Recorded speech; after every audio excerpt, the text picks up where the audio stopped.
firstly, being here on time, it's an absolute honor and pleasure to be able to serve small and medium business owners who I believe are the real heroes of India and building the economy of India. So thank you so much for being here on time, ladies and gentlemen. And let me tell you right at the beginning, what is the objective of the Business Success Workshop?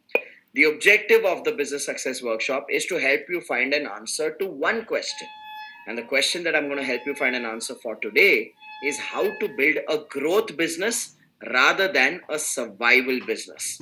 I want all of you to read this question out to yourself, internalize it, understand it, because it's a very important question for every business owner to find an answer for in their journey of building a business. Now, why is it important? Think about it. In most businesses, most of the activities are done by the business owner or are dependent on the business owner. How many of you agree to that? If you agree to that, type out agree in the chat box.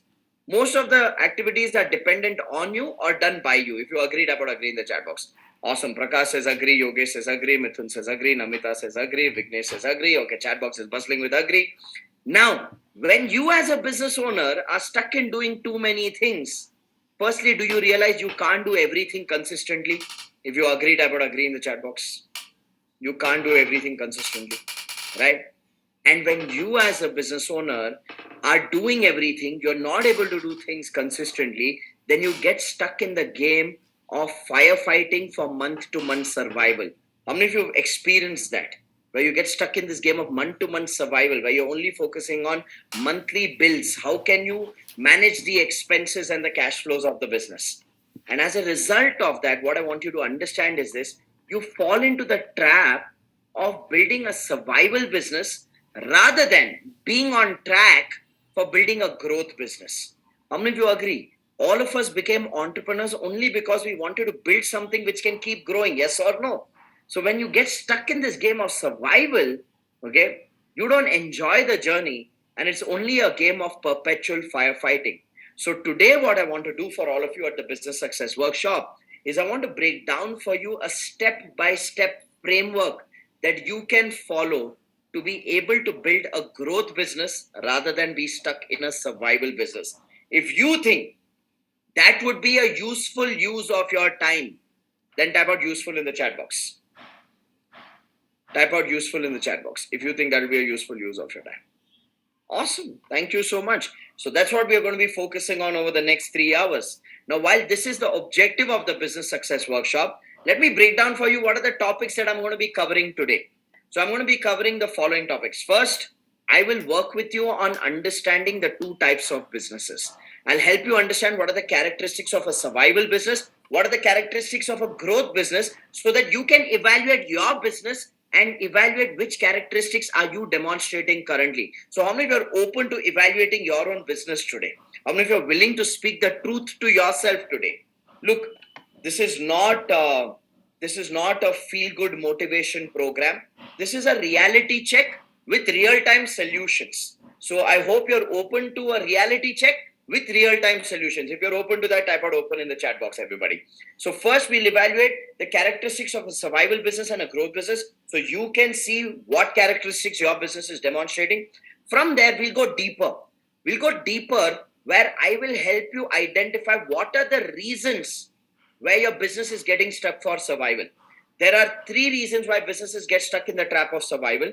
I'll help you evaluate your business in detail so that you identify the gaps. And once you identify the gaps, how many of you agree? Before we know what changes to make, we need to know what to change. Yes or no? We need to first identify what needs to change, right? So these 3 reasons why business owners get stuck in survival will be a personalized assessment for all of you. Each one of you will individually do this assessment to identify what are the gaps in the way you're building your business. And then we will go into the solution where I will give you 3 things that you need to focus your time, your effort, and your energy on as a business owner to be able to build a growth business. Because how many of you agree that if we don't have clarity about where we should invest our time, effort, and energy as business owners, then we live in chaos and confusion, and we only spread more chaos and confusion to our team. If you agree, type out agree in the chat box.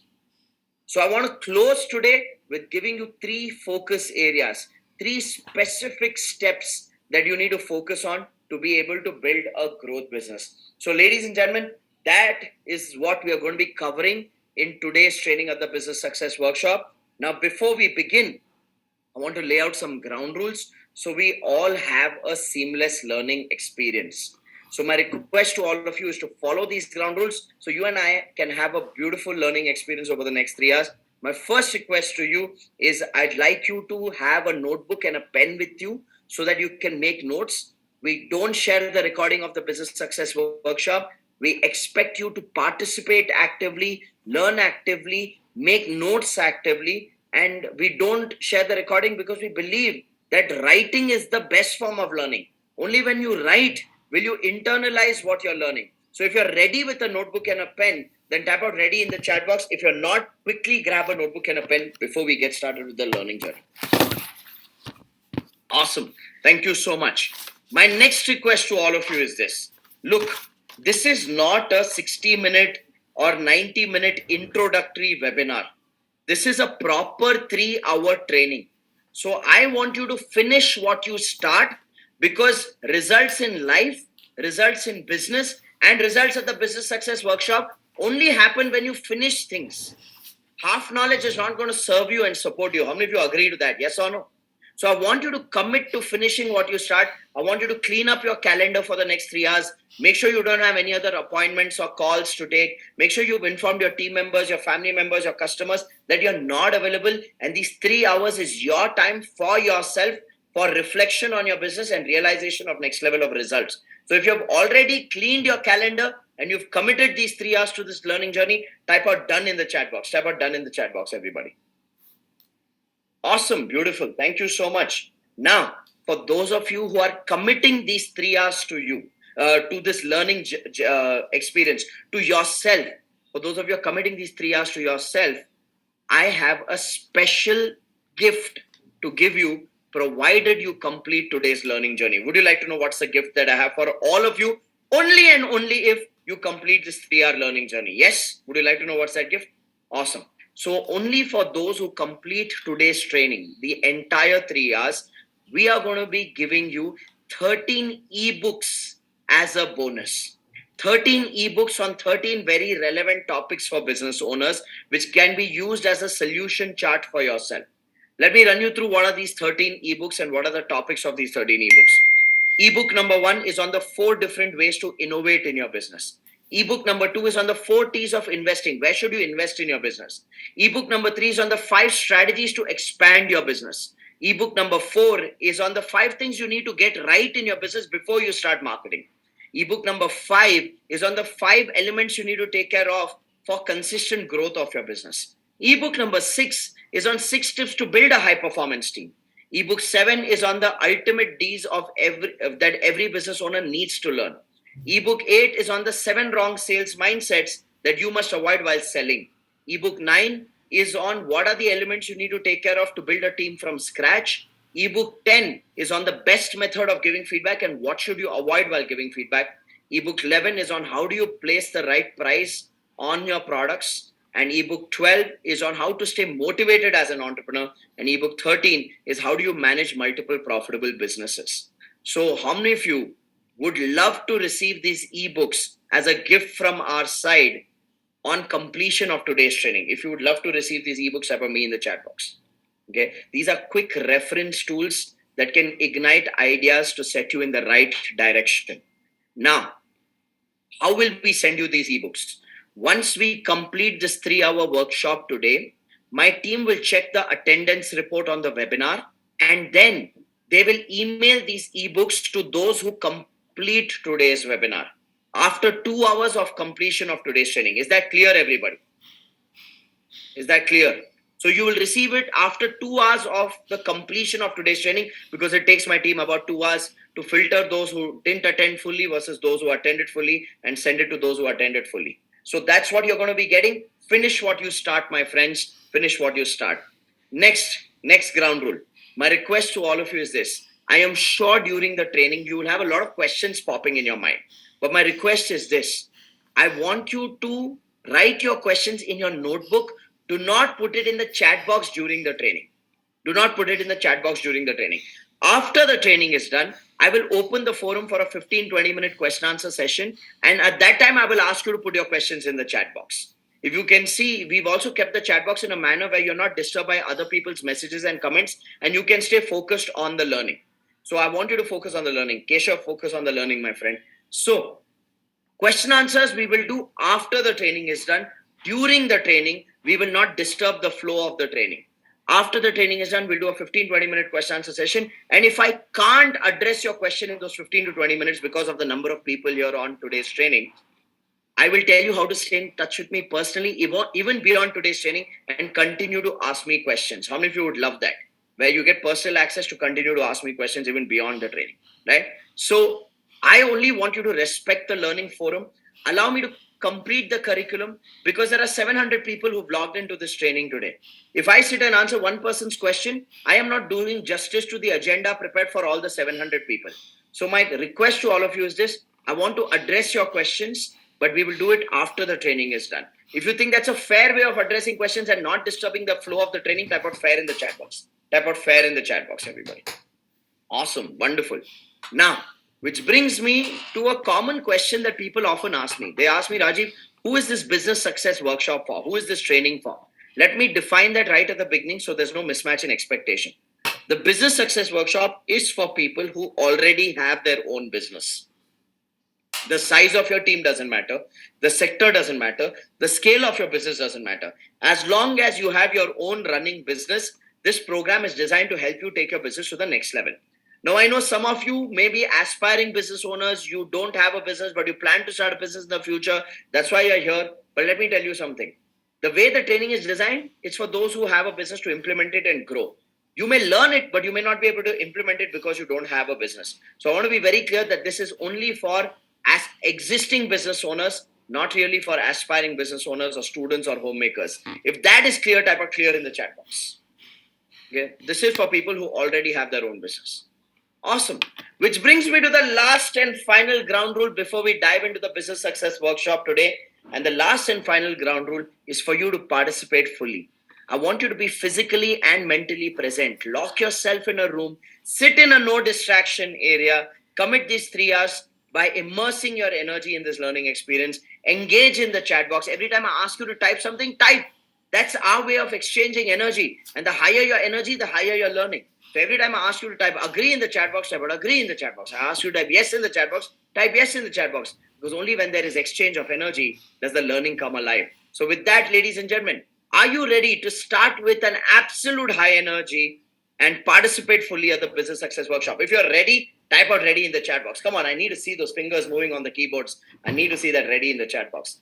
Amazing, amazing, amazing, everyone. So with that, we're ready to get started with our learning journey today at the Business Success Workshop. The first thing I want to do today is I want to know a little bit more about your business. So in the chat box, type out for me, what business are you building? What business are you building? Type out for me in the chat box, what business are you building? I'll go through the categories we have. We have people in clothing, restaurant, furniture, okay, wholesale business, restaurant business, industrial construction, cosmetic, pest control, travel agency, cafe and restaurant, signboard business, manufacturing of electric and electricals, UPSC civil service, edtech company. Wow, that's interesting. Textile, restaurant owner, apparels, jewelry business, fine dine restaurant, lighting business, makeup artist, edtech business, investment advisory business, auto components business, fireworks business, corporate gifting, renewable energy, handicrafts, food, computer hardware and networking, healing business, martial arts, healthy cafe, software business, retail furniture business, agriculture business, wholesale medicines, bakery business, event management business, metals business, logistics business, fabrication business, agri-tech business, online education, water treatment, plant manufacturing, jewelry business, recruitment and training, hospitality business, preschool, hospital, electronics, HR consultant, marketing agency, web design and development services, manufacturing industry, advertising agency, bakery, computer, CCTV, e-commerce for handicraft. Guys, I love the diversity of the group. Please forgive me if I don't read out your category. There are 700 people here, but I'm just going through the chat box to see the diversity of the people we have. We have people in lubricants distribution, software development, juice parlor, manufacturing, personal finance, battery distributor, insurance, gemstone business since 1970, branding agency, property renting for events, real estate, iron and steel trading, distribution of pipes, manufacturing, packaging, industrial oil, fashion B2B, SaaS product, edtech, beauty, hospitality. Love it, love it, love it. I always say the more the diverse the group, the more richer the learning. Refurbished laptops, interior design, company secretary firm, pest control, preschool. Love it. A very warm welcome to each and every one of you to the Business Success Workshop. My promise to you is very simple. You give me 3 hours of your time, and I will give you some deep reflective exercises that will allow you to discover what is the next level for you as a business owner. So, if you're willing to give me that, I promise you, you will get a new horizon and a new perspective about your own business. So, are we ready to get started, everybody? Yes. I've understood the diversity of this group. Before I begin, how many of you would like to know a little bit more about me? Like, who the hell is this guy? Why should I spend my 3 hours with him? Would you like for me to give you a quick introduction about who I am and where I'm coming from? Yes? Awesome. So, firstly, my name is Rajiv Talreja, born and brought up in this lovely city called Bangalore. I've been an entrepreneur for 17 years now. And over the last 17 years, I have built multiple businesses. I've had 3 business failures in 17 years. And currently, I run 4 businesses and I own one celebrity sports team. So the existing businesses that I'm building are my first venture, Quantum Leap, which today is Asia's largest business coaching and consulting company for micro, small, medium enterprise business owners. I have a 78 member team with 38 full time business coaches. And what we do is we assign a coach to an entrepreneur, to a business owner for a period of 9 months to a year to handhold them to create strategies and systems to help them scale their business. So, Quantum Leap is in the business of helping businesses scale up. And we work with MSMEs across Southeast Asia. Of course, India is majority of the market where we cater to. Then my second venture was Dreamcraft Events and Entertainment, which I started with my lovely wife Bhakti back in 2010. Dreamcraft is a corporate event management services company where we do conferences, product launch events, dealer distributor meetings, award ceremonies, employee engagement events, annual day events for large corporate brands. So Dreamcraft is in the space of event management. In 2017, I set up Dreamcatcher Investments with a vision to invest in startups that have the potential to scale. Back in 2017, I invested in a logistics company which had a 20 member team doing a 20 lakh per annum turnover. In 4 years, from 2017 to 2021, we scaled up that business from a 20 member team to a 2000 member team, and from a 20 lakh per annum turnover to a 55 crore per annum turnover. So then I exited my equity in 2021 from Dreamcatcher Investments and from the logistics business. So I exited that. And then in 2018, I invested in a sports team called Karnataka Warriors. Down south in India, we have 4 film industries: Kannada, Tamil, Telugu, Malayalam. The film stars of these 4 film industries compete in a badminton tournament every year, which is called the Celebrity Badminton League. And I own the Kannada film celebrity team that competes in the Celebrity Badminton League. The Celebrity Badminton League is aired on regional television channels like Zee Kannada, Zee Tamil, Star Vijay, Flowers Television. So I'm the Kannada film celebrity team because I come from Bangalore and Karnataka is my home state. And then in 2022, last year, I joined Zoozle as a director for strategy and business growth. Zoozle is an e-commerce enabler which helps manufacturers and wholesalers create micro distributors and sell their products across India. So I've joined Zoozle as a director for strategy and business growth. So ladies and gentlemen, as I speak to you, I'm building these 4 businesses. I run this one sports team once a year, which I own. And that's my background. I hope you're comfortable with taking this learning journey from someone who's not necessarily a trainer, but someone who's an entrepreneur who's building businesses just like you. So can we do this as a conversation between one entrepreneur to another entrepreneur rather than me being very formal and wearing a suit and a tie and going like, hi, today I'm going to teach you about business. I'm not going to do that shit. Is that okay with all of you? Yes? Awesome. Lovely, lovely, lovely. So with that, let's get started by firstly understanding the 2 types of businesses, everybody. Let's understand the 2 types of businesses. So I'd like all of you to make notes. Like I said, those of you joined in late, please make notes. We don't share the recording. I'd like you to create 2 columns in your notebook. One column, put survival business as the heading. Other column, put growth business as the heading. My intention is to lay the foundation before I start teaching you strategies and solutions to grow your business. So my objective is first to start with the foundation. I'd like to break down the characteristics of a survival business versus the characteristics of a growth business so that you can see which characteristics your business is demonstrating today. So if you're done making 2 columns and writing the headings, Type out done in the chat box. So then I'll dive into the learning with the first point. Awesome. Thank you so much for those of you typing out done. So firstly, write this down. Under survival business, write this. Focused on monthly survival. Okay. That's the first characteristic of a survival business. This is the type of business where the business owner is only thinking about how can I make enough money to pay salaries on time, rent on time, credit card bill on time, supplier on time, EMI on time this month. That's the only focus of this kind of a business owner. They're only focusing on month-to-month survival. And if there is some money left, the entrepreneur is like, okay, then I'll take some money home for myself. How many of you agree this is a trap? If you agree this is a trap, type out trap. Okay? If you agree that's a trap, type out trap, right? So this kind of a business, you know what happens? This kind of a business only runs on hope. There is hope that someday, somehow, lightning will strike, heaven's doors will open, and suddenly we'll start making money. It's a very dangerous trap where you're only focusing on month-to-month survival, and it's not an easy life. It's a very difficult life if you are building a survival business. Now, on the other hand, growth business. Growth business are businesses that are focused on scale and expansion. Write that down. They're focused on scale and expansion, which means what? These are businesses that are thinking, how can we grow year on year? How can our revenue grow? How can our profitability grow? How can our market share grow? How can our team size grow? How can our brand reach grow? So they're constantly focusing on scale. They're constantly focusing on expansion. Now I have a question for all of you. If a business is stuck in the survival cycle where the business owner is only thinking about how can I make enough money to survive the next month, can such a business owner focus on growth and expansion? Yes or no? Type out for me in the chat box. No chance, because the entire energy is consumed and drained just by the survival game. So how many of you realize survival games are extremely difficult? If you agree, type out agree in the chat box.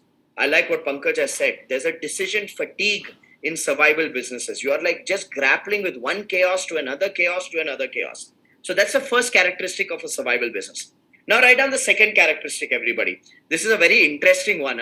So please write it down, then I'll elaborate it. Under survival business, write down expertise in only product or service skills, poor in income skills and activities. Write that, I'll elaborate that once you're done writing.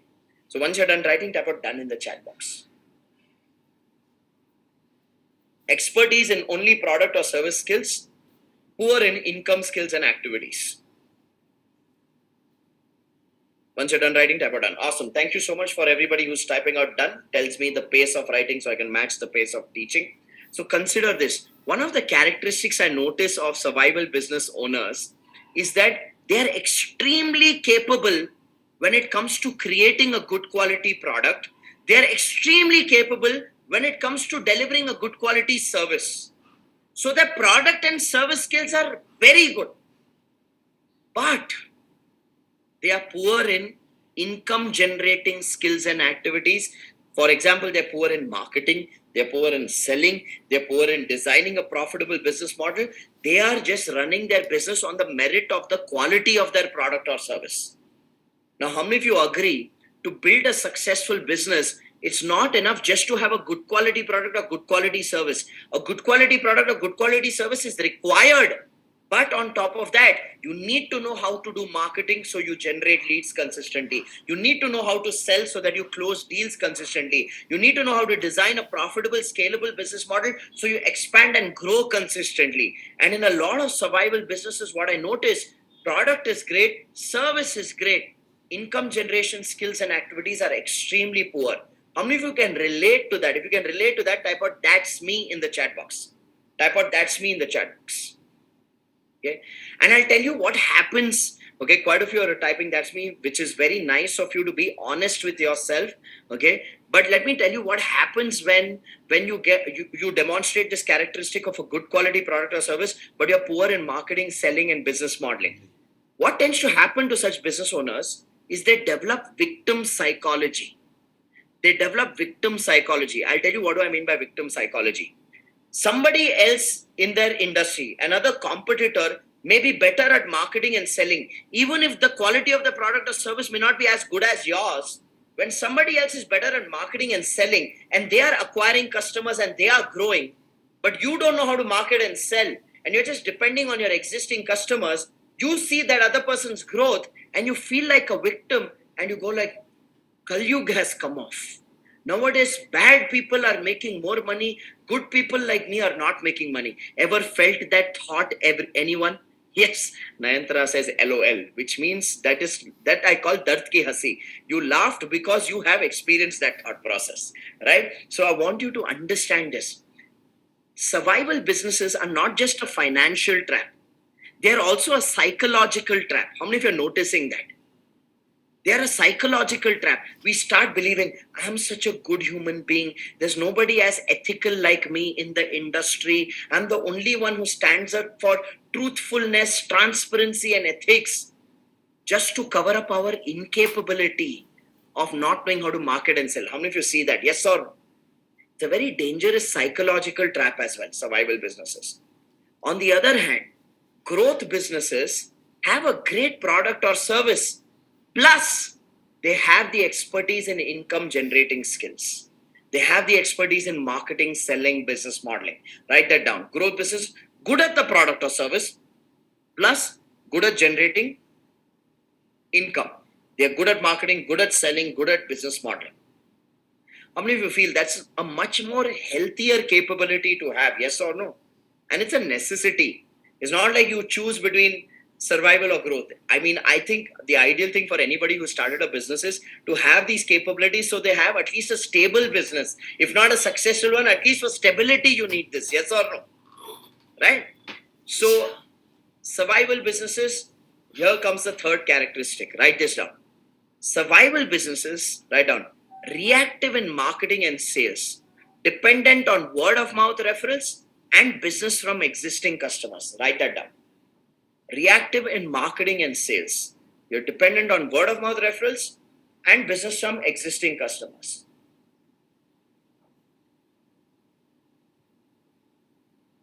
Once you're done writing that, type out done in the chat box.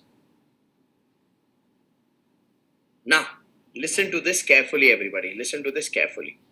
I want you to consider this. That because the business has only product and service skills and does not have income generating skills, what's natural as a result of that lack of capability in income generation is that a survival business is very reactive when it comes to marketing and sales. What do I mean by reactive?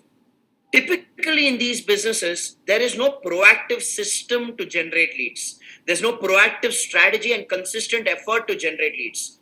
Typically in these businesses, we are waiting for referrals from our existing happy customers or from our family and friends.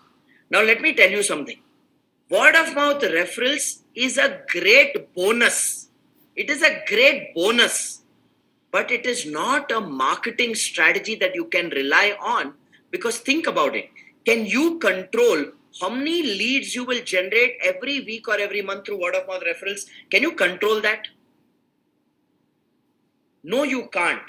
So you can't control, you can't predict, you can't project how many leads or inquiries you'll generate through word of mouth referrals on a weekly and a monthly basis. And if you're not in control of the number of leads you are generating, how many of you realize then you're not in control of the amount of sales you will have and the income you will generate? If you agree, type out agree in the chat box. Right? So what I want you to understand is this. Word of mouth referrals is a bonus, but it's unhealthy to rely on word of mouth referrals to build your business. It's extremely unhealthy to do that. Now, survival businesses don't have the skills of marketing. So the only thing they do is depend on word of mouth referrals. Now, when I'm saying this, some of you may be thinking, Rajiv, I disagree. I have enough customers. I don't need to do marketing. I have enough customers who I have to service. Okay. Now, those of you who are in business for 5 years, 10 years, 15 years, 20 years, I completely understand that you get business without even marketing today because of the goodwill of your product or service. It's very natural that if you've been in the industry for 5, 10, 15, 20 years, then people know you, they know your track record, and then you have existing customers who come to you, okay, who keep coming back again and again. But what I want all of you to consider today is this. If your business is just dependent on a handful of existing customers, that is unhealthy because you lose bargaining power with existing customers over a period of time. What do I mean by that? How many of you, your business is running only on existing customers, and your customers know that your business is running on the business that they are giving you, and they've come back to you and said, hey, listen, we treat you like a partner. We don't go to any of your competitors and get a quotation. We trust you fully. You also need to treat us like a partner and give us a better pricing.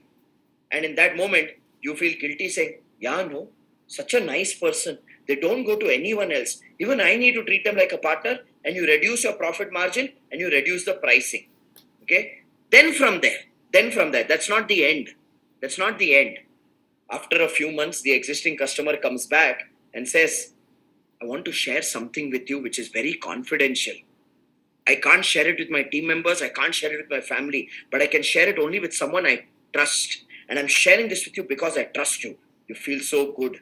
And then they say, look, we are going through a difficult time financially. We are in a little bit of a financial crisis. And this is the time I need your support. And this is the time I will know who is my true friend and who is not my true friend. And here's the support I need. We can't make payments in 7 days or 14 days or 30 days. We need at least 90-day to 120-day credit cycle. I need this support from you. So if you're a true friend of our organization, then you have to stand by us in our difficult times. Now you go full emotional atyachar and you go, Papa, this person is in a crisis. Let me stand by this person in their difficult times. Vivekanand says, happened to me. Quite a few of you would have experienced this if you're depending on your existing customers. And what you would have realized is this. You stand by them in their difficult times. You reduce your pricing. You increase your payment cycle. Okay, you give them a longer payment cycle, but nobody ever comes back to you and says, okay, now my good times have started. Now I'll start paying you in 7 days or 14 days or 30 days. Nobody does that. Yes or no? They say 90 days is working. No. 120 days is working. No. Let's be comfortable with that. Ladies and gentlemen, what I want all of you to understand today is this.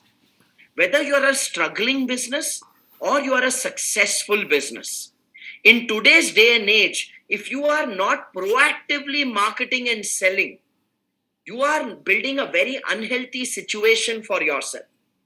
When you are marketing and selling proactively, how many of you agree? When you're marketing proactively and consistently, you have a consistent pipeline of leads and inquiries. And when you have a consistent pipeline of leads and inquiries, you have confidence to hold your price and your payment terms. Yes or no?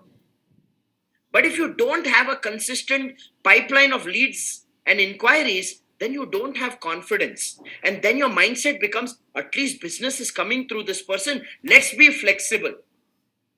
I always say this to business owners. If you are not going to focus on growth of your business, there are people who will eat your business like how you have hyenas eating stale meat in the forest. Don't be stale meat in your industry. Even those of you who are already in the market for 10 years, 15 years, 20 years, and you're getting enough business from existing customers, please understand, if you're not going to learn the skills of marketing and start doing marketing consistently, you will have newer businesses in your industry who may not have the kind of track record that you have, but they start taking your customers one after the other, and you start feeling very helpless and hopeless, saying, competition is killing our business. Let me tell you something. Competition is not killing your business. Your lack of action in marketing is killing your business. How many of you realize that? Yes or no? Today, newer businesses are better at marketing. And they are able to do the right marketing, the right messaging, and attract customers towards them. So I feel every business needs to get out of the trap of survival and needs to become proactive in marketing and sales. Now, would you like to learn what should be the proportion of effort you should put as a company, as a business, in marketing and sales? Between marketing and sales, how much effort should go in marketing, how much in sales, and how to do marketing and how to do sales? Would you like to know that, everybody? Yes? So listen to this carefully. I want all of you to write this down under growth business. Write this down under growth business. 80% effort in marketing for value addition and 20% effort in selling for product or service promotion. Everybody write this down. I'll elaborate this through a practical example to give you a view of what I mean by 80% effort in marketing for value addition and what I mean by 20% effort in selling for product or service promotion. Once you're done writing this, type out done in the chat box.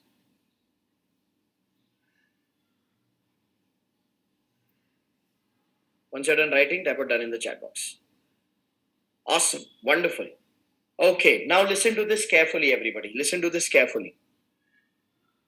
What is the job of marketing? Let us understand that. You can write this down. This is not on the slide. I'm dictating this additional information for all of you. So please write this down. Okay, below marketing, or write marketing, and below that write down grab attention. Below marketing, write grab attention, add value. Grab attention, comma, add value, build a relationship. Grab attention, add value, build a relationship, establish credibility,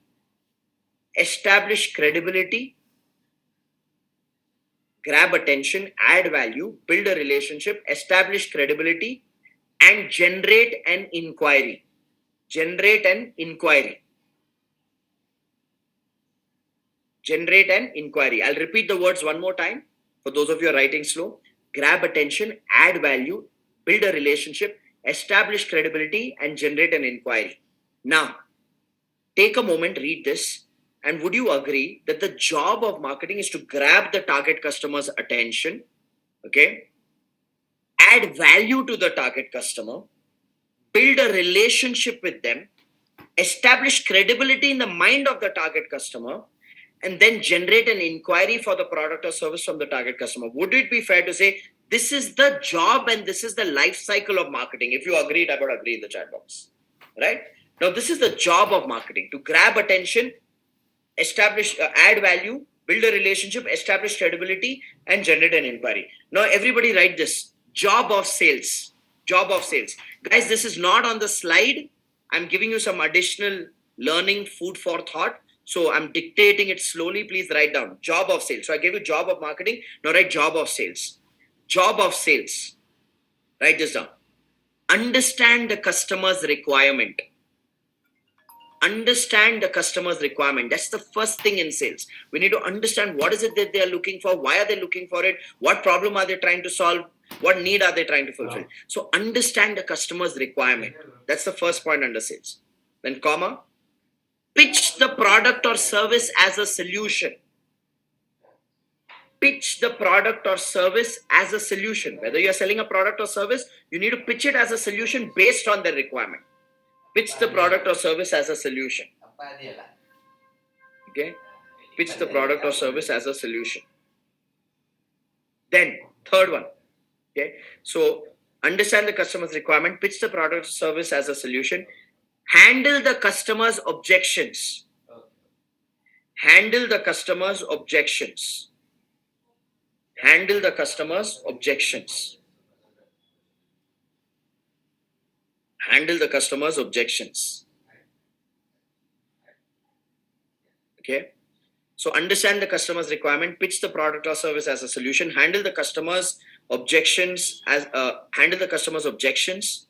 Then fourth point, make the offer, negotiate and close. Make the offer, negotiate and close. Make the offer, negotiate and close. Make the offer, negotiate and close. Make the offer, negotiate and close. If you are done writing this, type out done. I'll elaborate on these two with a practical example. So, job of marketing, grab attention, add value, build a relationship, establish credibility, generate an inquiry. Job of sales, understand the customer's requirement, pitch the product or service as a solution, handle the customer's objections, make the offer, negotiate and close.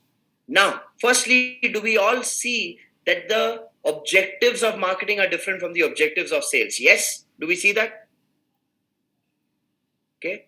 Now, while we see the objectives are different, Let me show you a practical example of what I mean by 80% of your effort should be in marketing, 20% of your effort should be in selling. Let me show you a practical example. Let me narrate two instances to show you this example. The first instance is what you should not do. The second instance is what you should do.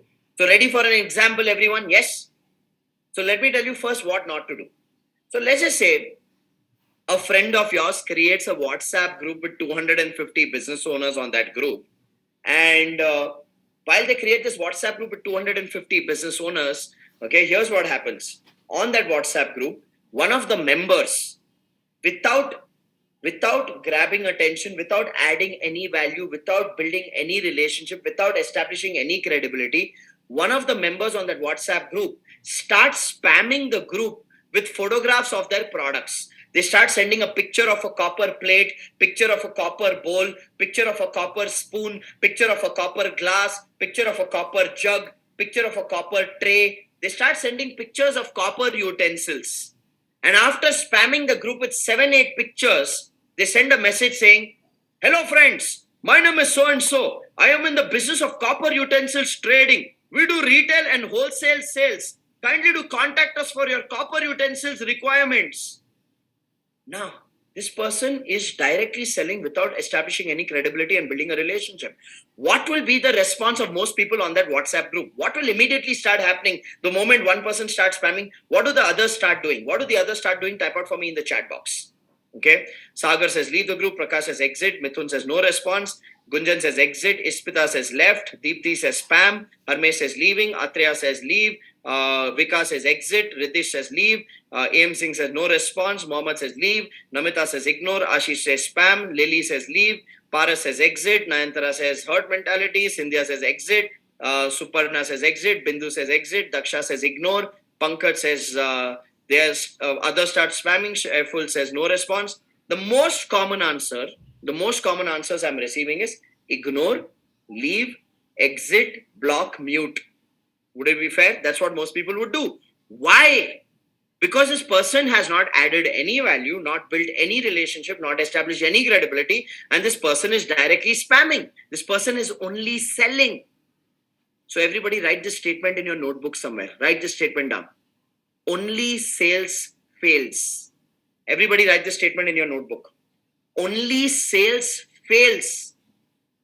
If you as a business are only selling, that attempt of sales will fail. Only sales fails. And so many business owners make this mistake where they hire a graphic designer, they get a poster designed with the list of their products or services or pictures of their products or services, and they paste that picture on every WhatsApp group they're a part of, every social media channel they're a part of, but they forget that there are only 2 people on this planet who are excited about that poster. Number 1, you, because you are the business owner. Number 2, the graphic designer, because he or she got paid for that design. What I want you to understand is this: the rest of the world does not care. Nobody cares about what you're selling. Ladies and gentlemen, only sales fails. Now let me give you what is the right way of doing this. What is 80% effort in marketing for value addition and what is 20% effort in sales for product or service promotion? Would you like to understand what is the right method of doing this? Yes? Watch. Let's take the same scenario. Your friend creates a WhatsApp group with 250 business owners. They add you to a WhatsApp group. And then one person on that group, on the day the group gets created, one person sends an introductory message. And the message reads, "Dear friends, my name is so and so.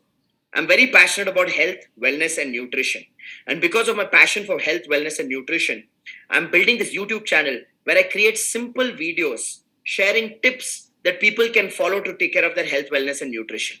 So I'm going to share my first video with all of you where I share 3 tips to deal with stomach bloating. Many people, even though they eat right and eat light, by the evenings, their stomach bulges out and becomes tight. So please watch this video for 3 tips to deal with stomach bloating. And if you find the video useful, comment on it and share it with your family and friends." Now this person sends a decent introductory message and follows it up with a YouTube link. Some people click on the link and watch the video. In the video, the person's educating. The person's giving useful information. The person is saying 3 tips to deal with a stomach bloating problem. Tip number 1, every morning when you wake up, Have a bowl of soaked raisins overnight with saffron strands in it. This helps in cleansing your gut and helps you improve your metabolism and fight stomach bloating. Tip number 2, drink water in a copper glass. Store your water in a copper jug throughout the day. Copper enriches the nutrient value of water, which helps you in improving your metabolism and your gut health and helps you fight stomach bloating. Tip number 3, have a bowl of curd every day after lunch. The probiotic bacteria in curd is good for your gut health and helps you fight stomach bloating. If you found the video useful, share it with your family and friends. Now, watch. This person has added value, educated people, showcased his or her own expertise. And how many of you notice in the process of adding value and educating people, this person has also positioned the benefit of copper utensils. If you notice that, type out true in the chat box. Okay? Right. He's positioned the benefit. Now, 1 week later, this person comes back to the same WhatsApp group and sends another message. He says, hello friends, thank you to everybody who shared my last week's video on 3 tips to fight stomach bloating with your family and friends. And thank you to everybody who commented positively on my last week's video. This week, I've created a video on 3 tips to fight dehydration because it's summer and we can easily fall prey to dehydration. So watch this video and share it with your family and friends. Now watch what happens. Shares a video, people will watch the video. Tip number 1, have water-based fruits and vegetables. Have cucumber and watermelon every day in your diet to increase the indirect intake of water. Tip number 2, drink water in a copper glass, store it in a copper jug, enriches nutrient value, helps you fight dehydration. Tip 3, have sugar and salt solution every day to retain electrolytes and fight dehydration. Like this every week for 7-8 weeks. This person educates people with simple tips, and in every video, he highlights the benefits of copper utensils. This person does that. Now, in the ninth week, after educating and adding value for 8 weeks, in the 9th week, let's just say this person comes back, okay, to the WhatsApp group, and he puts a message that reads, hello friends, for the last 8 weeks, I've shared educational videos on how you can take care of your health, wellness, and nutrition. I want to thank each and every one of you who watched my video, shared my video, or commented on my videos. Your encouragement pushes me to do more. Today, I also want to introduce my professional background to all of you. Apart from being passionate about health, wellness, and nutrition and making videos, professionally, I am in the business of copper utensils trading. We do wholesale as well as retail sales. And through my videos, you've all understood the benefit of using copper utensils in your everyday life. So if you would like to adapt and use copper utensils in your everyday life, then please feel free to reach out to me on this WhatsApp number personally, and I'll be happy to service your orders and share the kind of products we have in terms of copper utensils. Now, this is a sales message. Question to all of you. Will more people take this message seriously or lesser in comparison to the first example where on day 1 this person was spamming? More or less, type out one word in the chat box. More people will. Why? Because what this person has done is he's added value. He's established credibility. He's built relationship. 80% effort has been in marketing for value addition. Then 20% effort is on selling. How many of you agree 80% marketing for value addition and 20% selling for product or service promotion is powerful, it's effective, and it is ethical? Yes or no? It's powerful, effective, and ethical. It's powerful because it helps you grab attention. It's effective because it helps you establish credibility. And it's ethical because you are showcasing to the customer the capability and the depth of knowledge you have in your industry and giving them the confidence of why they should buy from you. Now, while you as an individual do 80% marketing for value addition and 20% selling for product or service promotion, is it possible that 15 to 25% people on that WhatsApp group are negative and cynical, and their thought process is, oh, so he was sending all those education videos because he wanted to sell his copper utensils to me, huh? Will there be 15 to 25% negative cynical people? Yes, there will be. Can you tell me how should you treat those 15 to 25% negative cynical people? What should you do with such people? What should you do with such people? Absolutely ignore them. Ignore them. Because these are not negative, cynical customers. These are negative, cynical people in general. These are dukhi atmas. These are unsatisfied souls. They will be cynical about everything on this planet. So ignore them.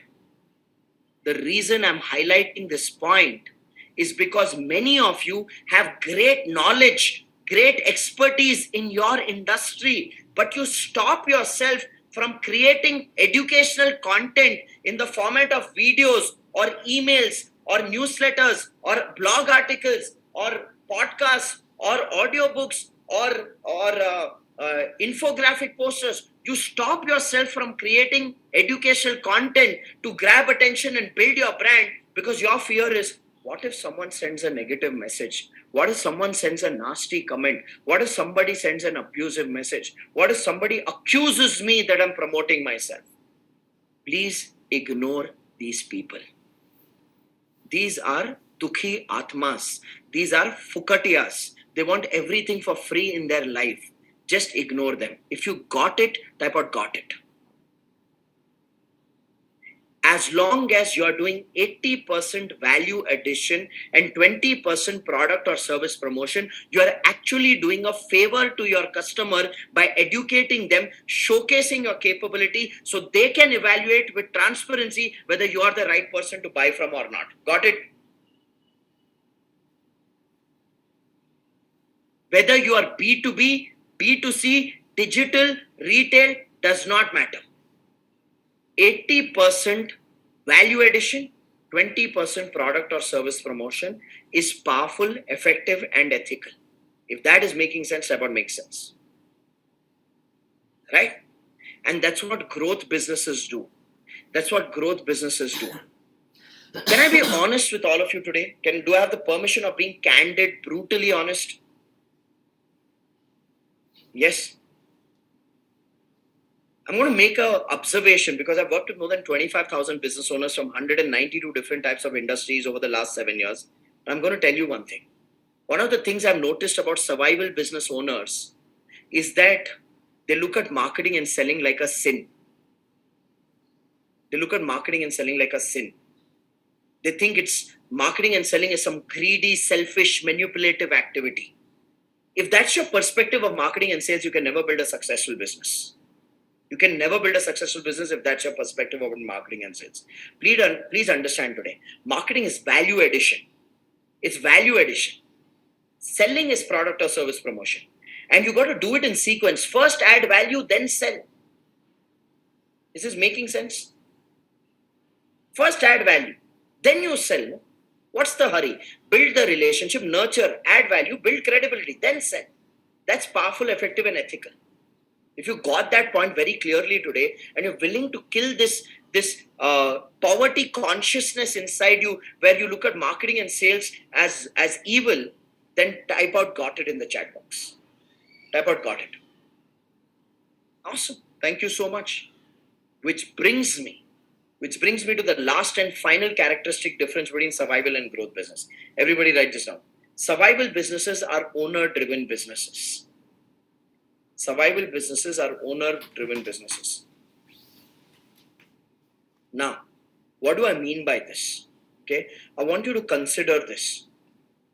Typical nature of a survival business is where the owner is doing everything, and because the owner is doing everything, the owner cannot do everything consistently.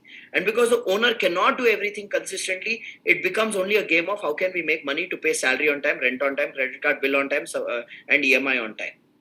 An owner-driven business is a business where there is too much fear in the mind of the owner. The thought process is, let us not hire people, our expenses will increase. Let us not hire people and trust them with work. What if tomorrow they learn and leave? Let me only do everything by myself. Whatever we do with our own hands only goes sakar in life. Okay? That's the mindset of a survival business owner. And let me tell you, with that kind of a mindset, nobody ever on this planet has built a successful business. Nobody on this planet has built a successful business. So what I want you to start noticing is this: how do successful business owners think? First thing they think is, how can I get out of doing everything? That's how successful business owners think. Survival business owners think, how can I do everything? I talk to quite a few entrepreneurs, and some of them tell me, Rajiv, I want to give a personal touch to every customer of mine. I can't trust my team with doing the work as well as I can do it. Look, I know when you delegate, your team members will make mistakes. It's very normal and natural. You are not God's gift to mankind and the Greek god of perfection when you started. Even you became as good as how you are today by making mistakes itself. Yes or no? Now, when you're not willing to give that kind of space to your team members in making mistakes, and you're becoming a control freak to do everything by yourself, you're building a trap for yourself. You're building a trap for yourself, which I call the trap of self-employment. I know business owners who have teams, they pay salaries, but they are busy doing the work that their team member is supposed to do. And then they behave like a victim, saying, no profitability, Rajiv. I am the one who's selling, I'm the one who's servicing, and I have salaries and overheads. I have to take care of it. Baba, there's no profitability because you're not leveraging every person. You are the salesperson and you are the services person, and you're still paying salaries to people. Doesn't make sense. Owner driven businesses are a trap. So, and the reason why business owners fall into this trap is because they are freaks of perfectionism. I want everything to be perfect. Otherwise, my reputation will get spoiled. Can I be honest with you? People who look for perfectionism because their reputation will get spoiled, the truth is this: they actually don't have a reputation. They don't have a reputation. Having 5, 10, 20, 30, 50, 80, 100 customers is not called a reputation, my friend. It's just a fearful mindset in building a business where your only thought process is, how can I save money? How can I save money? How can I save money? Anybody who's thinking, how can I save money, cannot build a successful business. This is making sense. I'm sorry if it comes across a little direct and harsh, but my intention is to give you a reality check about the patterns you have to change. So I hope you get my intention, everybody. It's very easy for me to tell you motivational stories and pump you up in these 3 hours and make you feel good. But your life doesn't change after motivation. Your life changes after decisions. And for us to make decisions, we need to confront our truth and reality. Yes or no? So survival businesses are owner driven. Now under growth, write down. Growth businesses are system driven businesses. Write that down. Growth businesses are system driven businesses. Write that. Now, I know you have been told, build a system driven business, build a system driven business, but nobody's ever taught you which systems to build and how to build systems. How many of you agree to that? Everybody says, systems work, people don't. Build a system driven business. You're like, yeah. How? Right? That's the bigger problem. So, here's what I'm going to do today. Today, I'm going to break down for all of you what are the 3 types of systems your business needs, and what are the elements you need to build those 3 types of systems. Would you like to learn that, everybody? That is happening a little later in today's workshop. So I want you to keep your energy high throughout these 3 hours and focus on the learning. I will teach you what are the 3 types of systems and what are the elements of building those 3 types of systems today. Yes? Awesome. So ladies and gentlemen, I have broken down for you the characteristics of a survival business, characteristics of a growth business. Okay. Are you able to relate to some of these patterns and characteristics? If you have been able to relate to some of these patterns and characteristics and identify what needs to change, type out yes in the chat box. Type out yes in the chat box. Awesome. This is just the basics. I've not started you teaching anything extraordinary. We're just focusing on the fundamentals, and we will move towards how to build a growth business by the end of today. So now that we've understood the difference between a survival business and growth business, what I want to do is I want to take you through a personal assessment for your business so that you can identify, if you are stuck in survival, why are you stuck in survival and what needs to change. So how many of you would like to evaluate your business through an assessment? Awesome. So listen to this carefully. Okay. Listen to this carefully. Write down this heading. 3 reasons why business owners get stuck in the trap of survival? Write this heading down.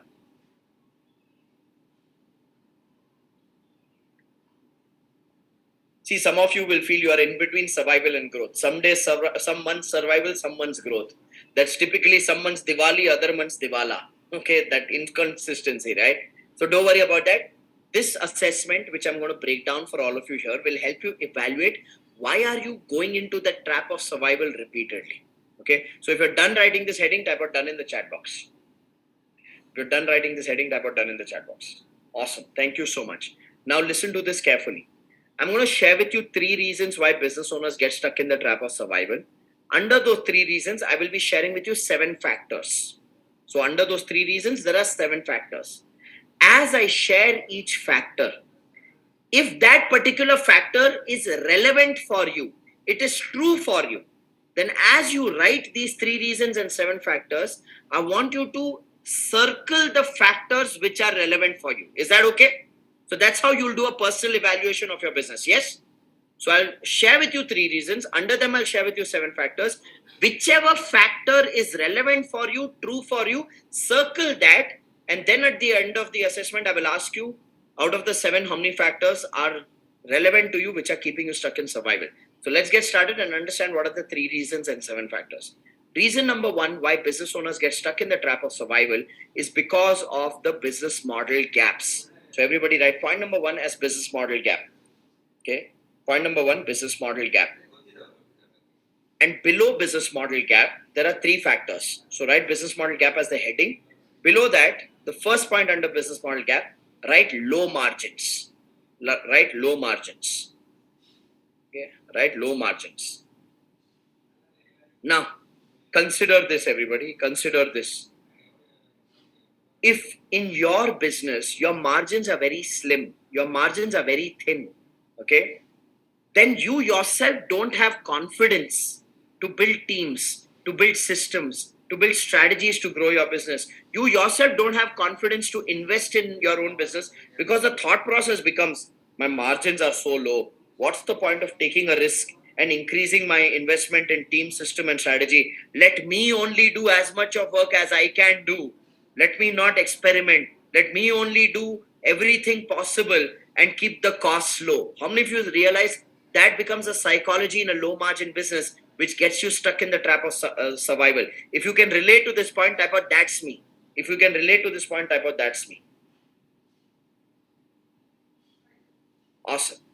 Now, that's the low margin business. Okay. One gap in your business model. And what you need to understand is this.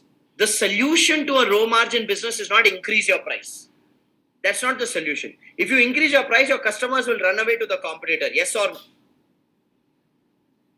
The solution is not just increase price. The solution is to actually work on your product or service offering and build some high value products or services where your margins can be higher. Or scale up the volumes of your low margin so that even though the margin is low, because of the volumes, you're making good amount of money. So it's either going high value or high volume. If that makes sense, ever makes sense. So it requires deeper thinking and innovation and creation. Agree, everyone?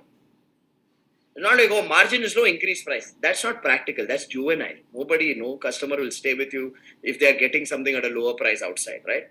So this is a gap in the model. It's the gap in the construct of your product or service.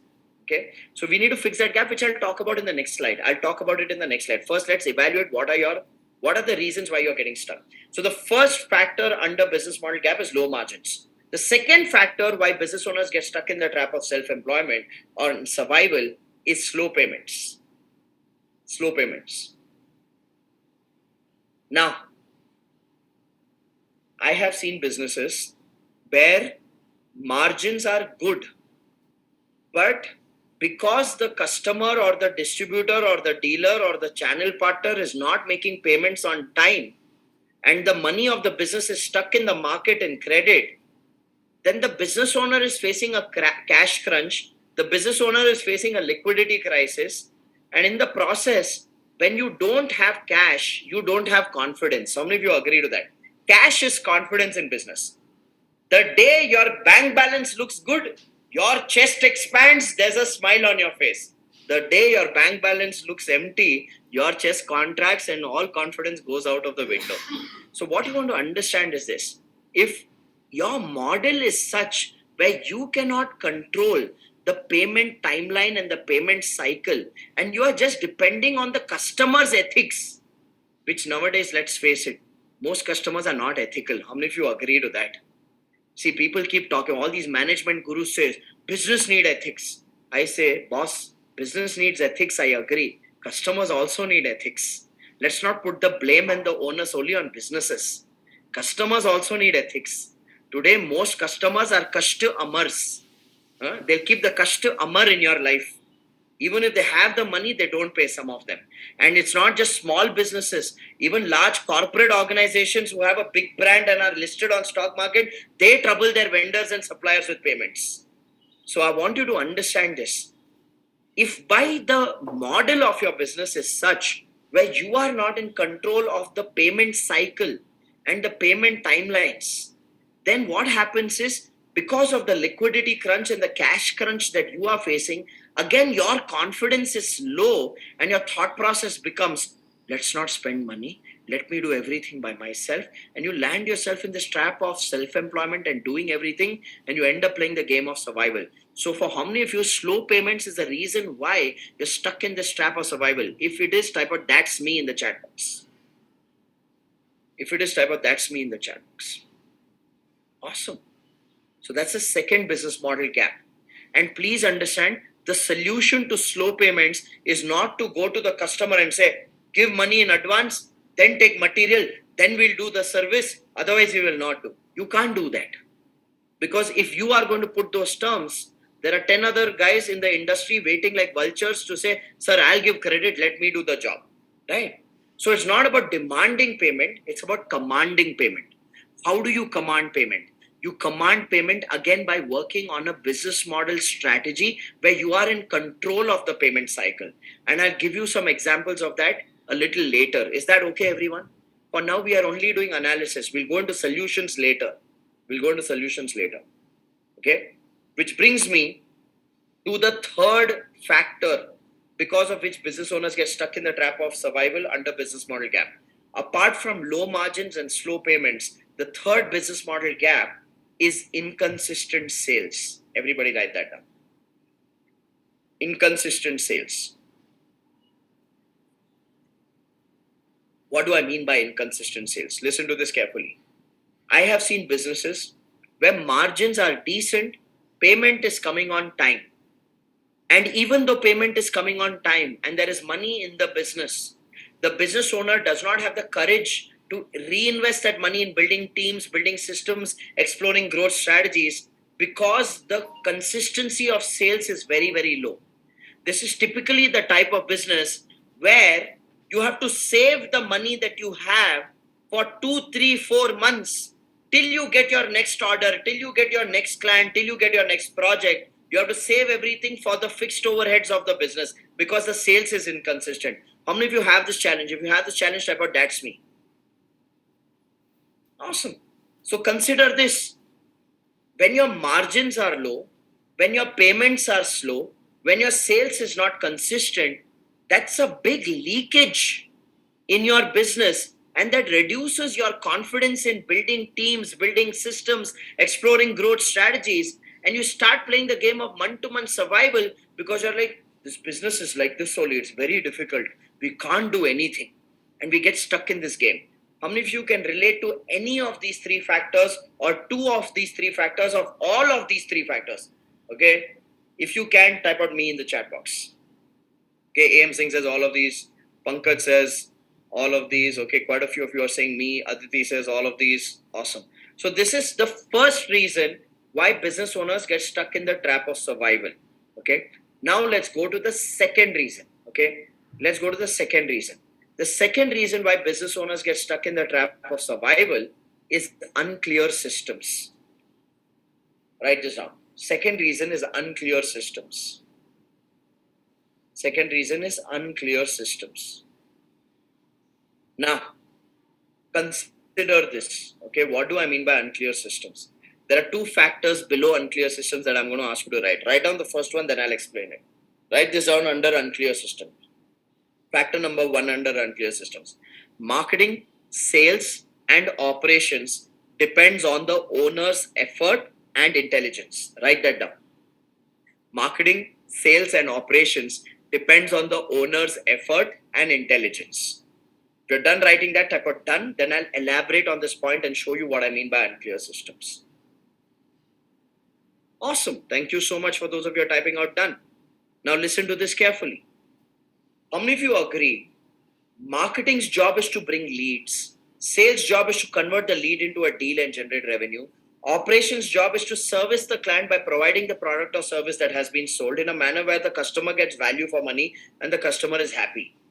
And how many of you agree that marketing, sales, and operations are the core activities of your business? And if these activities are not done right, you can't build a stable and successful business. If you agree, type out agree in the chat box. Yes, there is HR. Yes, there is R&D. Yes, there is accounts. Yes, there is management. Yes, there is customer support. But let's look at marketing, sales, and operation. Marketing brings the lead. Sales converts the lead. Operations services the lead. That's the core activity of any business, right? Now, unfortunately, in a lot of businesses, what I notice is that there is no system for marketing. There is no system and process for sales. There is no system and process for operations. And because of these lack of systems, marketing, sales, and operations runs on the owner's intelligence and on the owner's effort. So if the owner comes up with good ideas and strategies and the owner executes them, then some marketing happens. If the owner has the capability to convince a customer and convert a customer and get some sales meetings and goes for those sales meetings, then sales happens. The owner himself or herself is sitting and thinking about how to create the product, how to create the service, how to deliver the product, how to deliver the service, and personally taking care of the customer through the process of operations, then the customer is happy. Now, how many of you realize if there is no marketing, sales, and operations systems and it's running on the owner's effort and intelligence, then that itself is a trap of survival and self-employment where the owner is the system. There is no system, owner is the system. Right? Because the owner has to do all the firefighting and all, keep everybody happy in this process. So if that's you, where you don't have marketing, sales, and operations systems, and marketing, sales, and operations is dependent on you, then circle this in your notebook and type that's me in the chat box. Type out that's me in the chat box. Awesome. Thank you so much. Thank you so much. Which brings me to the second factor under unclear systems. So the first factor is marketing, sales, operations. There is no system. It's depending on the owner's effort and intelligence. Now, to top it all, under unclear systems, the second factor is this. No clear systems to get predictable results, even for the owner. Write this down. No clear systems to get predictable results, even for the owner. And I'll explain it once you're done writing. So once you're done writing, type out done in the chat box. No clear systems to get predictable results, even for the owner. Once you're done writing that, type out done in the chat box. So let me elaborate this, everybody. Let me elaborate this. What I mean by this is, firstly, there's no system of marketing, sales, and operations. Secondly, especially in marketing and sales, even the owner does not have a proven system which will produce a predictable result. Even the owner is playing a trial and error game. Even the owner is just playing the game of hard work. Oh, I got a lead. Hard work. Oh, I closed a deal. Even the owner does not have a clear system to produce predictable results where the owner can say, I'll do step 1, step 2, step 3, step 4, and I'll generate these many leads every week. I'll do step A, B, C, D, and I'll close these many deals every month. Even the owner is playing a trial and error game. How many of you can relate to that, especially in marketing and sales? If you can relate to that, type out that's me in the chat box. And I'll tell you what happens when the owner himself or herself is playing this trial and error game, playing this luck by chance, hard work game. Then the owner himself or herself starts believing, I am only finding it so difficult to generate leads and close deals. If I am only finding it so difficult, then how can I hire somebody else? How will they be able to do it? No chance. I only have to do this for the rest of my life. How many of you realize That's a disastrous belief to carry while building a business. Okay, I'll only have to do this for the rest of my life. It's a very disastrous belief system. So, ladies and gentlemen, the second reason why business owners get stuck in the trap of survival is because they have unclear systems. There are no systems. The owner is the system, and the owner is also using trial and error as a system. How many of you see that that's one of the biggest reasons why business owners are stuck in day-to-day firefighting and building businesses that are dependent on them, and therefore are stuck in the game of month-to-month survival? If you see, this is one of the biggest factors type of true in the chat box, right? And that's why it's important to learn how to build systems, which is what I'm going to teach you in the next slide. I'm going to give you solutions to these three reasons in the next slide. First reason is business model gap. Second reason is unclear system. Now let's go to the third reason before we go to the solutions. The third reason why business owners get stuck in the trap of survival is ineffective teams. Everybody write that down. Ineffective teams. Okay, ineffective teams.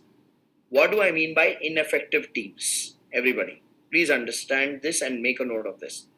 See, majority of you who are attending today's training, it's not like you're solo entrepreneurs. 10% of you who are attending today are solo entrepreneurs, one man, one woman business. The rest of you have teams. Some of you are micro entrepreneurs with 2 members, 5 members, 8 members, 10 members, 20 members. Some of you are SME entrepreneurs with 30, 50, 80, 100, 200 people. Some of you are corporate entrepreneurs, 1,000, 10,000, 20,000 people. So majority of you have teams. Now your challenge of why you get stuck in the trap of survival is that the teams you have are not effective. Now when I say teams are ineffective, there could be two reasons why teams could be ineffective. Some of you have teams where the team members are very hardworking, very humble, very nice people, good at heart. Okay, they are hardworking, they are humble, they are good at heart, they love you, they love the company, they are sincere people. Okay, however, even though they are hardworking, humble, sincere, and committed, the challenge is they may not have the skills to produce results in their job role. And because they don't have the skills to produce results in their job role, you get involved in doing the work that they are supposed to do. You get involved in producing the result that they are supposed to produce.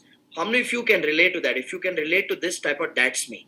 Your time is going in doing the work of your honest, committed, loyal team members who don't have the skills to produce results. They're good at heart, and that's the problem. They're so good at heart, they're so hardworking, they're so committed and loving that you're emotionally connected to them, that even though they don't have the skills and even though they're not producing the results, you can't fire them. You instead end up working to pay them. If you are in this kind of a trap, type out me in the chat box.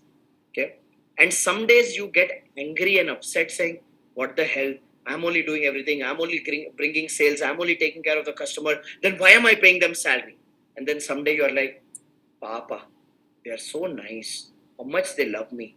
How much they think about me. How nicely they talk to my family and my child when they come to office. And look at them. They are going through so many struggles in life. I have to be there and I have to support them. You keep oscillating between these emotions of frustration and these emotions of care and connection, right? With such a team which lacks the skills, right? And that's why you end up carrying the burden and doing everything by yourself. Now, I'm not asking you to fire them. I'll give you a solution in some time. I'll come to a solution in some time. But if this is a pattern that you are stuck in, because of which you are going into the trap of survival, then circle this in your notebook. Now, some of you have this problem, lack of skills to produce results in teams. That's why you are getting involved in the trap of survival. For some of you, the challenge is opposite. Some of you have team members who have the skills.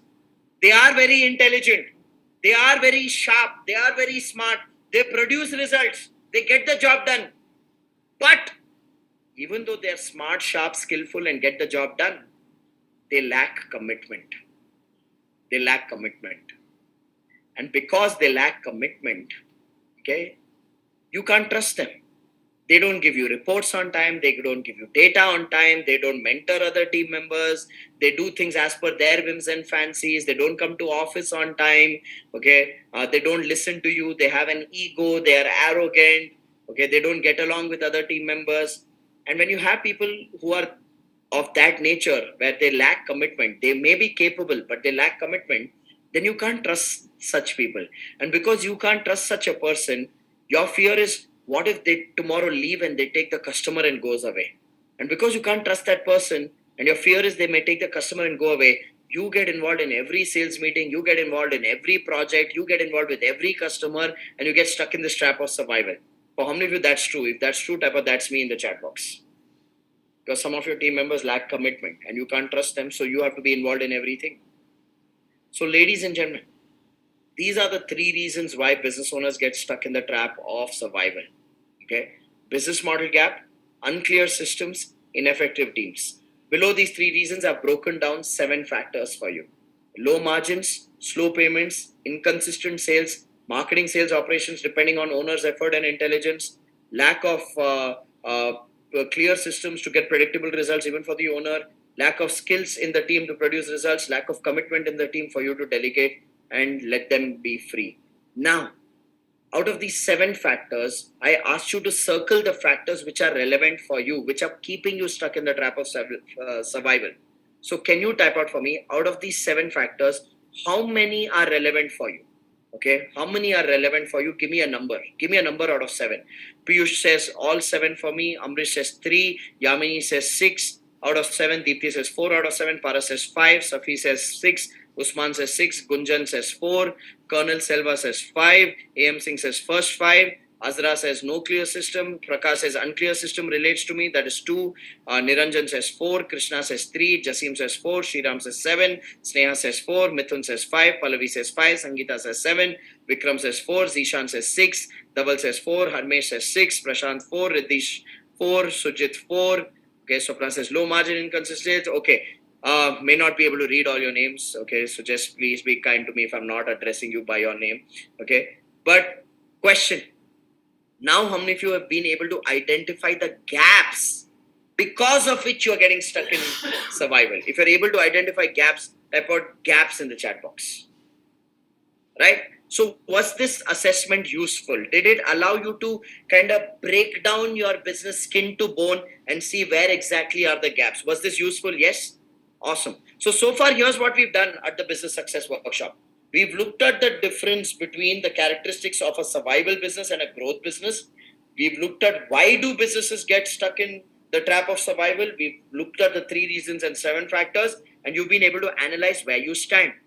Now, would you like a solution on how to get out of survival, how to deal with these gaps and build a growth business? Everybody, are you ready for that? Because that's what you're here for. You're here for a solution, right? Awesome. So we're going to go into the solution. We're going to spend a good 90 minutes on this solution. So I want you to keep your energy super high. Pray at 200% energy. Interact in the chat box every time I ask you to type something, and make notes actively as we go into solution. Are you ready for the solution, everybody? With high energy, type out ready in the chat box. Awesome. Wonderful. Wonderful. Love the energy of the chat box. Keep that going. Keep that going. So now let's go into understanding what are the 3 things that you need to focus on to build a growth business. Where should you as a business owner invest your time, effort, energy, and skills so that you can build a growth business instead of a survival business? So everybody write this heading: 3 focus areas to build a growth business. 3 focus areas to build a growth business. 3 focus areas to build a growth business. Now, once you're done writing this, type out done in the chat box. Type out done in the chat box. Awesome. So listen to this carefully. Okay, listen to this carefully. We'll do question answers after the training is done. The first focus area to build a growth business is that you as a business owner need to focus your time, effort, energy in building a business growth strategy. Write that down, and below business growth strategy, write profitable and scalable. And once you're done writing type out done, then I'll give you a couple of examples to explain what I mean by business growth strategy. So the first focus area for a business owner is to focus on building a business growth strategy. And below that, write profitable and scalable. Once you're done writing, type out done in the chat box. Awesome. Thank you for those of you who are typing done. Okay, now listen to this carefully. Firstly, can we all agree on one thing? That just having a good quality product or good quality service is not enough to build a successful business. Can we all agree on that? It's not good enough. Apart from a good quality product or good quality service, you need to have a growth strategy for you to build a growth business. You need to have a strategy to build a business model which is profitable and scalable. Now, unfortunately, most business owners do not think about what is their growth strategy to build a profitable, scalable business. Most business owners are only busy thinking about where will I get my next customer from and how will I service my current customer. That's all that they are thinking about. So, let me give you a couple of case studies to show you how an entrepreneur, a business owner needs to think about business growth strategies to build something which is profitable and scalable. Would you like a couple of case studies, everyone? Yes? Okay. So let me give you a couple of my clients as examples. Okay. So everybody say hello to Dr. Dhananjay. Say hello to Dr. Dhananjay. Say hi to Dr. Dhananjay. Now, Dr. Dhananjay is a physiotherapist based out of Bangalore. He's the founder of Spectrum Physio. Okay. He's the founder of Spectrum Physio. He's been a physiotherapist for more than 25 years now. Okay. And he's not an ordinary physiotherapist. Okay. He's also the chairman of the Bangalore Physiotherapist Network. Now, you tell me, when they make a doctor and chairman of a network of doctors, it means that person is an established doctor, yes or no? They won't make a struggling amateur doctor a chairman of a network of doctors. Agree, everyone? Yes? Now, when Dr. Dhananjay came to me and he said, look, my name is Dr. Dhananjay. I have a clinic. My clinic is called Spectrum Physio. My clinic is in a prime location in Bangalore called Shanti Nagar. Okay. I've been a physiotherapist for more than 20 years. On Google, my reviews are 4.4 out of 5, which is very good. Okay. And I have a good inflow of patients. Every day I see a good amount of patients. But still, my business is in survival mode and I'm financially playing the game of hand to mouth survival. This is what he told me. So I broke down his model. So his model was B2C. As a business, he's selling to customers, consumers, and patients are consumers for him. Per physiotherapy session, when he came to me for coaching and support, he was doing 750 rupees per session. And in a day, can you tell me how many sessions can a physiotherapist do in a day? Type out for me. How many sessions with patients can a physiotherapist do in a day? Harmesh says 5, AM Singh says 7, Prakash says 7 to 10, Ispita says 10, 10, 10, okay. Kazi says 15, Pribhu says 20, Jackie says 20 to 30. If he does 20 to 30 or 15 sessions, he will need physiotherapy at the end of the day. He'll tell his junior doctor, thoda idhar dukh raha hai, daba dena, thoda stretch karwa dena. Okay, so look, physiotherapy is a very hands-on treatment with a patient. And in a day, he would do 10 sessions. Okay, he would do 10 sessions in a day. Some of you 20 to 30, poor man would need physiotherapy for himself. Okay, now he's doing 10 sessions per day, charging 750 rupees, making 7,500 rupees per day, 7,500 rupees per day into 24 days in a month, making about 1.8 lakh rupees in a month. 1.8 lakh rupees in a month is the revenue of the clinic. But there are expenses in the clinic. Agree, everyone? Now, his clinic is in a prime location called Shanti Nagar. He pays a rent of 1.25 lakhs for the clinic itself. He has a receptionist who is his admin staff who manages all the appointment booking, and she manages all the billing. He pays a salary of 25,000 rupees to her. He has a housekeeping staff who cleans the clinic, mops the floor, and every time a patient leaves, puts a sanitizer spray, mops the bed of the patient, and all of that. Okay, he pays a salary of 12,000 rupees to that ayah. He has an office boy who does all the running around work. He pays 8,000 rupees to the office boy. He has maintenance expenses like electricity bill, water bill, stationery expenses, snack expenses, conveyance expenses. Sometimes if the team has to go out, all of those kind of things. How many of you realize that 1.8 lakh rupees that he makes evaporates just in expenses? Yes or no? And he's a busy doctor. It's not like khali bed hai. He's a busy doctor. Now, I'm not saying this was the only source of income for Dr. Dhananjay. Beyond this, Dr. Dhananjay used to work as a visiting consulting doctor in a couple of hospitals, where during the daytime he would go to two hospitals, spend 2-3 hours over there, and he would make another 1.5 to 2 lakhs rupees a month through that visiting doctor gig that he had. But let me ask you a question. Even if he's making 1.5 to 2 lakh rupees a month as profit and taking that money home, in a city like Bangalore, how many of you agree 1.5 lakh rupees to 2 lakh rupees is not any extraordinary income? It's a hand to mouth lifestyle, yes or no? And for his talent, for his hard work, for his years of experience, that 1.5 to 2 lakh rupees is not even justified.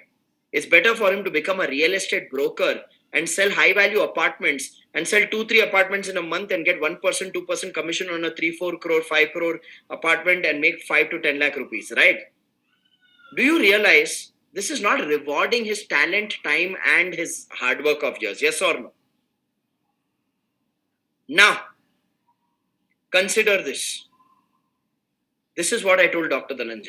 Doctor, you have a great quality service, but you don't have a business growth strategy. He's like, what do you mean by a business growth strategy? I said, your model is neither profitable nor scalable. How many of you see his existing model is not profitable nor scalable? Yes or no?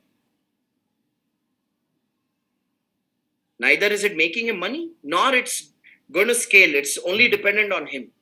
So I worked with him on his model. And here's what we created.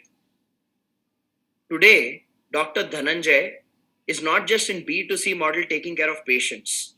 He has a B2CH, which is a business to channel model, where he has the option of franchising or joint venturing for his clinic brand Spectrum Physio. So he's using a business model strategy of franchising and joint venturing, where he's giving out his brand Spectrum Physio and he's getting into joint venture partnerships with other physiotherapists. And because they are using the brand name of Spectrum Physio, he is getting a revenue on royalty from all those clinics. And today, if you go on Google and you search Spectrum Physio Bangalore, you will see Spectrum Physio Bangalore has 13 clinics as on today. Now, question to all of you.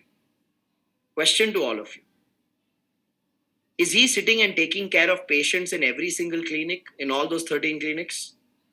No. So is this model of franchising and joint venturing scalable for his industry and for his business? Yes. Is he making money through all those 13 clinics for himself? Yes. Dr. Dhananjay right now is in the process. His goal is by the end of 2024, he wants to have 40 franchisees by the end of 2024. And how many of you realize, as he's building this model of physiotherapy in a profitable, scalable business growth strategy, okay, tomorrow when he plans to retire, his income will not retire because he'll continue to either get revenue on the royalty from these clinics, or he has the option to sell these franchises and sell the brand to a larger healthcare company and cash out aggressively. Yes or no? See, one thing I always say this to business owners, and unfortunately, many business owners don't have this long-term perspective about their business. They're only stuck about thinking, how will I make money this month? How will I service my existing customer? And how can I get my next customer? If you're going to be stuck in that game, no, my friend, you're not even building a business. You're building a risk for yourself. How many of you realize that? Yes or no? Right?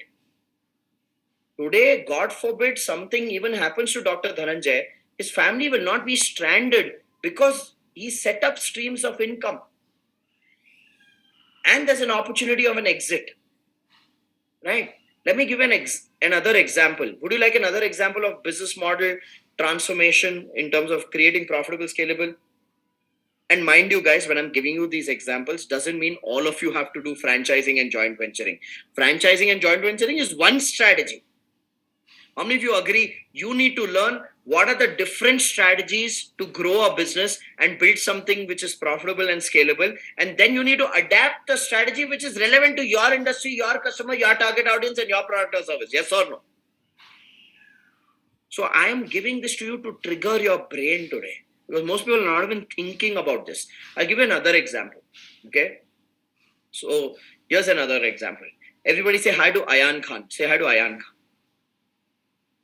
Now Ayan, okay, to give you a little history about Ayan, his business model was he was a cycle retail store owner. In Mumbai, he had this retail store called Rider Cycles. Okay, called Rider Cycles in Mumbai, he had this retail store. Now, as a retailer, his thought process about his own business was, mine is a small business. We are a retail shop. हमारा छोटा business है. See, how many of you have done this where you've called your business a small business, and because you've called your business a small business, you think small, play small, act small? Yes or no? So that was his mindset. And through his cycle retail business, he was doing a revenue of 1.4 crores per annum. Okay. He was doing a revenue of 1.4 crores per annum through the cycle retail business. Now he came in and he's like, Rajiv, maza nahi aa raha hai yaar. I'm sitting in the shop every day. Customers come and buy, then they come. If nobody's coming, me and my sales staff are just looking at the door saying no walk-ins only today. Anybody here in retail who has a habit of staring at the door and saying, Kya aaj footfall hi nahi hai, nobody's coming today, right? Okay, now watch. He's doing 1.4 crores in revenue out of this cycle retail business. And half the day is going and looking at the door and saying, Koi to aao, someone come, please come. And the moment one person comes, four salespeople along with Ayan will jump to talk to him saying, at least somebody came today. Okay. Now, he realized that there is a bigger opportunity and he's thinking small about this business. So here's what he did. He started his own brand called Foxter Cycles.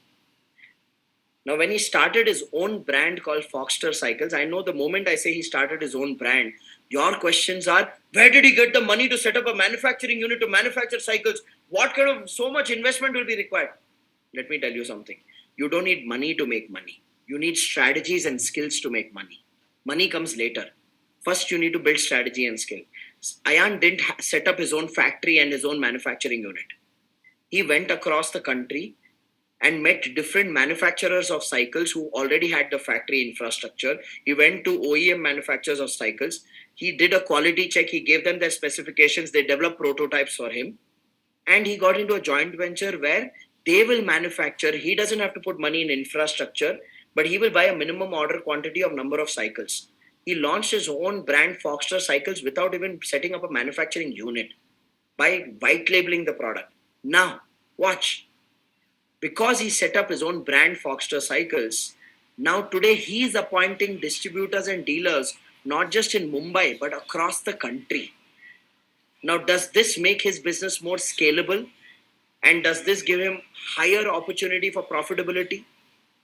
Because he's buying from a manufacturer, he's adding his profit on top of it, appointing distributors and dealers who are adding their profit and selling it to the end consumer.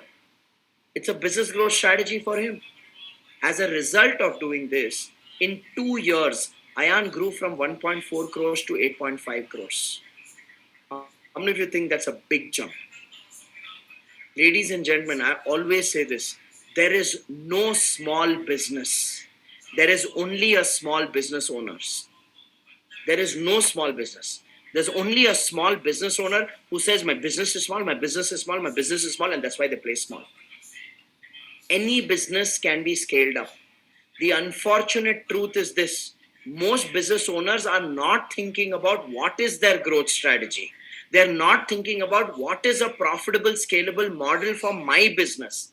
They're just going with the flow and are only worrying about how will I get my next customer? How will I service my existing customer? How will I pay my salaries this month? How many of you realize that if you want to get out of the game of survival, the first thing that you need to focus on, you need to build skills in, you need to invest your time and effort on, is to create a business growth strategy which is profitable and scalable in your industry. If you agree, type out agree in the chat box. That's the first thing. And how many of you realize this is not something you can delegate to your team? This is something that you need to do by yourself. If you agree, type out agree in the chat box. This is not something you can say, okay, guys, go search for a growth strategy. Tell me what is a profitable, scalable business model for our industry. It doesn't work that way. You need to learn the skills of how to create profitable, scalable business growth strategies. You need to adapt what are relevant, and then you need to test and then scale up whatever is working for you. That's a journey in itself. How many of you agree? There's no get rich quick method. This is a journey. If you're looking for some get rich quick methods, let me tell you, there is none on the planet. And people who are looking for get rich quick methods don't deserve to get rich. Business is a journey, right? Now, which brings me to the second focus area where you need to focus your time, effort, energy, and skills to build a growth business. Everybody ready for the second focus area? Yes. So here's the second focus area. Write this down. Apart from building a business growth strategy which is profitable and scalable, you also need to build systems. You also need to build systems. You also need to build systems. Now, ladies and gentlemen, please listen to this carefully. This is where I'm going to teach you what are the three types of systems your business needs and what are the elements of building these systems. Okay, what are the elements of building these systems? Mihir, question answer session. I'm happy to answer any question you have. Okay, guys, any question you have, I'm happy to answer it in the question answer session. And if I don't get the time to reach your question, I will tell you how to stay in touch with me personally and continue asking me questions. Is that okay, everyone? Yes. Awesome. Thank you so much for your understanding. Now, let's look at systems. The first type of system every business needs is the system to set goals. Everybody write this down. This is the first type of system every business needs. A system to set goals. System to set goals. And below the system to set goals, write the two elements that you need to take care of in terms of building a system to set goals. Write financial goals and write functional goals. Write financial goals and write functional goals. Write financial goals and functional goals. Once you're done writing that, type out done in the chat box. Awesome. Let's pick up the pace now. Let me break this down. See, firstly, how many of you realize that if you're not setting goals as a business, you're just going with the flow? If you're not setting goals, you're just going with the flow. Like I've seen a lot of businesses, they don't set goals because they've never achieved their goals in the past. So they say, what's the point of setting goals? And whatever they achieve at the end of the year, they say, that was our goal. That's what we achieved. So not setting goals is like not having direction. Goals give us direction. How many of you agree? Goals give us direction. Now, there are many businesses that set goals. But what I've noticed is this. Most businesses only set financial goals. They only set financial goals, which means what? They'll set a revenue goal that this is the amount of turnover we want to do in the year. And they'll set a profitability goal saying this is how much profits we want to earn in the year. What I want you to understand today is this. Only financial goals, only setting a revenue target and a profit target is incomplete goal setting. It's incomplete. There's no head or tail or logic to that goal. So, here's what I say. The first system you need in your business is a system to set goals. And the two elements in the system to set goals are financial goals and functional goals. Now, let me explain financial and functional together. Financial goals are goals where you're setting targets on revenue, you're setting targets on profitability. Okay, to begin with, these are two base targets in finances, right? Now, that is financial goal. But apart from creating financial goals where you're setting target on revenue and profit, every business needs to set functional goals. What do I mean by functional goals? Functional goals are goals that you create in every single critical function of your business. Functional goals are goals of marketing, goals of sales, goals of operations, goals of accounts, goals of HR, goals of management. I'll give you an example of what I mean by functional goals. Consider this. As a business, when you set a financial goal in terms of a revenue target and a profitability target, would it be fair to say that apart from the financial goals, you also need to break down a functional goal for marketing and you need to define for marketing how many leads does marketing have to generate in the year for us to achieve our revenue target and our profitability target? How many of you agree that's important? Because if marketing does not achieve its leads goal, we can't achieve our financial goal of revenue and profitability, right? Similarly, we need to set a functional goal for sales, where we need to define for sales how many deals does sales have to close in the year? How many projects does sales have to bag in the year for us to achieve our revenue target and our our profitability target? Yes or no? If sales doesn't have a deals goal or a project goal, then we can't accomplish our revenue target and our profitability target. Similarly, we need to set functional goals for operations.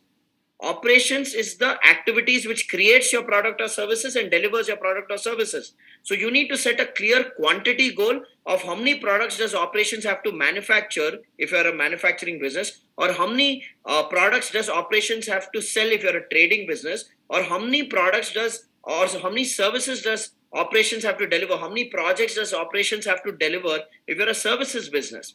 You need to define quantity goals, you need to define quality goals, you need to define time deadline goals for your operations if you're serious about achieving your financial goals. Yes or no? Because if operations does not achieve quantity, quality, and time goals, then we can't achieve our revenue and profitability goals.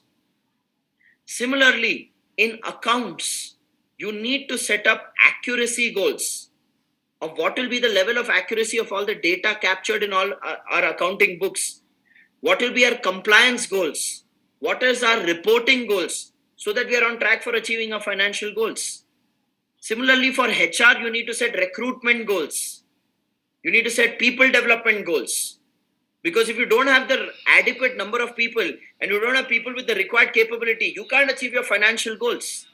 So how many of you realize that every business needs a system of goal setting, and the system of goal setting is to create financial and functional goals? Because only when we have clarity of our functional goals and we achieve our functional goals can we achieve our financial goals. If you agree in the chat box. So this is one mandatory system required for every business. Doesn't matter whether you're a one-man, one-woman solo entrepreneur or you're a 1,000-member corporate entrepreneur. Every business owner needs to have a system to set goals, which is financial and functional goals. So that's the first system required. Second system required is the system to track goals. Everybody write this down. System to track goals. System to track goals. How many of you agree only setting goals is not enough? You need to have a proper tracking mechanism to check whether you're on track for achieving those goals or not. Because I'll tell you, most people know they are very excited about goal setting in the month of March for the next financial year, or in the month of April for the coming financial year. After March, April, suddenly goal conversation dies. By August, so even the business owner doesn't remember what was the goal because they're stuck in firefighting and chaos.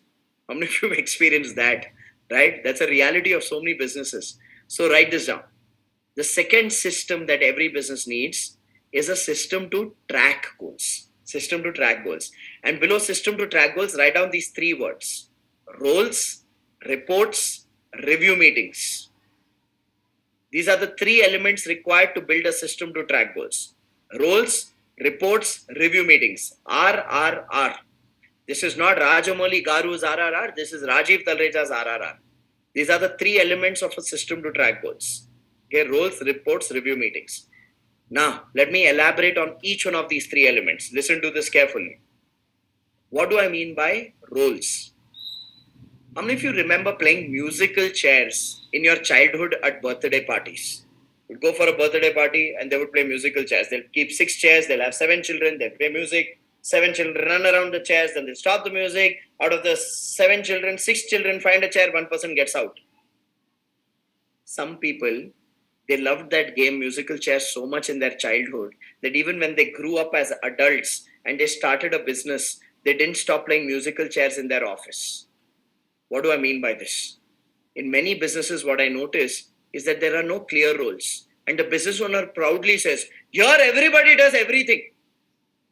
Everybody does everything. We are all flexible. Now, when everybody is doing everything and every day you're changing each person's chair, saying, today you do sales, you do sales calls. You do payment follow-up. You coordinate with the supplier if dispatch has happened or not happened. You make sure that customer complaint had come. No, you go to the customer's office, you resolve that query and come. If you are playing musical chairs in your office where everybody is doing everything, please remember, you cannot hold anyone responsible for anything. How many of you agree to that statement? There has to be clear roles so that there is clear responsibility on who is responsible for what. And I'll tell you, the other mistake I see around roles is one, there is no clarity. Second, people are given roles even if they don't have capability for it. Like, for example, let's just say you hired an accounts person and you realize within 2 weeks that there's not that much work in accounts, and this person has only 2 hours of work every day because that many transactions are not happening in accounts. Now you realize only 2 hours of work this accountant has, and you started getting worried about productivity, and you go to this accountant and you ask, you don't have that much work? And he's an honest person, says, yes, sir, yes, madam, I don't have that much work. Then you tell them, okay, do one thing, take this database. This is all the customers in our industry. Their name is there, phone number is there. You make calls and you set up sales meetings. Sales team will go. You only make calls. Now that accountant is a very shy, reserved, introverted character, and you're telling him to do an activity which requires him to be outspoken, extroverted, confident. He says, sir, madam, how can I make calls, madam? I can't do. I'm shy and reserved. The time, what does the business owner do? The business owner starts motivational gyan. You can do it. You need to believe in yourself. See, it's all about law of attraction. Never say you can't. Say you can. If you say you can, you will prove it to yourself that you can. See, I see it in your eyes. Come on, you can do it. I am there. No, I will support you. You make calls.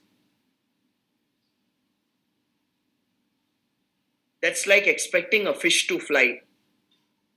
You can't go to a fish bowl in your office and remove the fish from the water and say, dear fish, I believe in you. You have fins. If you flap your fins hard, it will turn into wings. You can fly. Believe in yourself. Fly, fish, fly.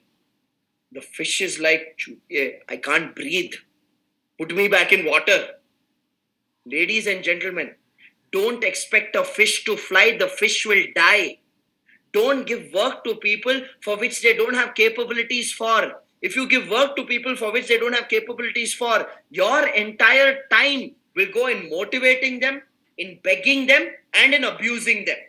And if you are sitting and motivating, begging, or abusing your team members, it only means there are no clear roles in your office. You realize that? Type out true in the chat box.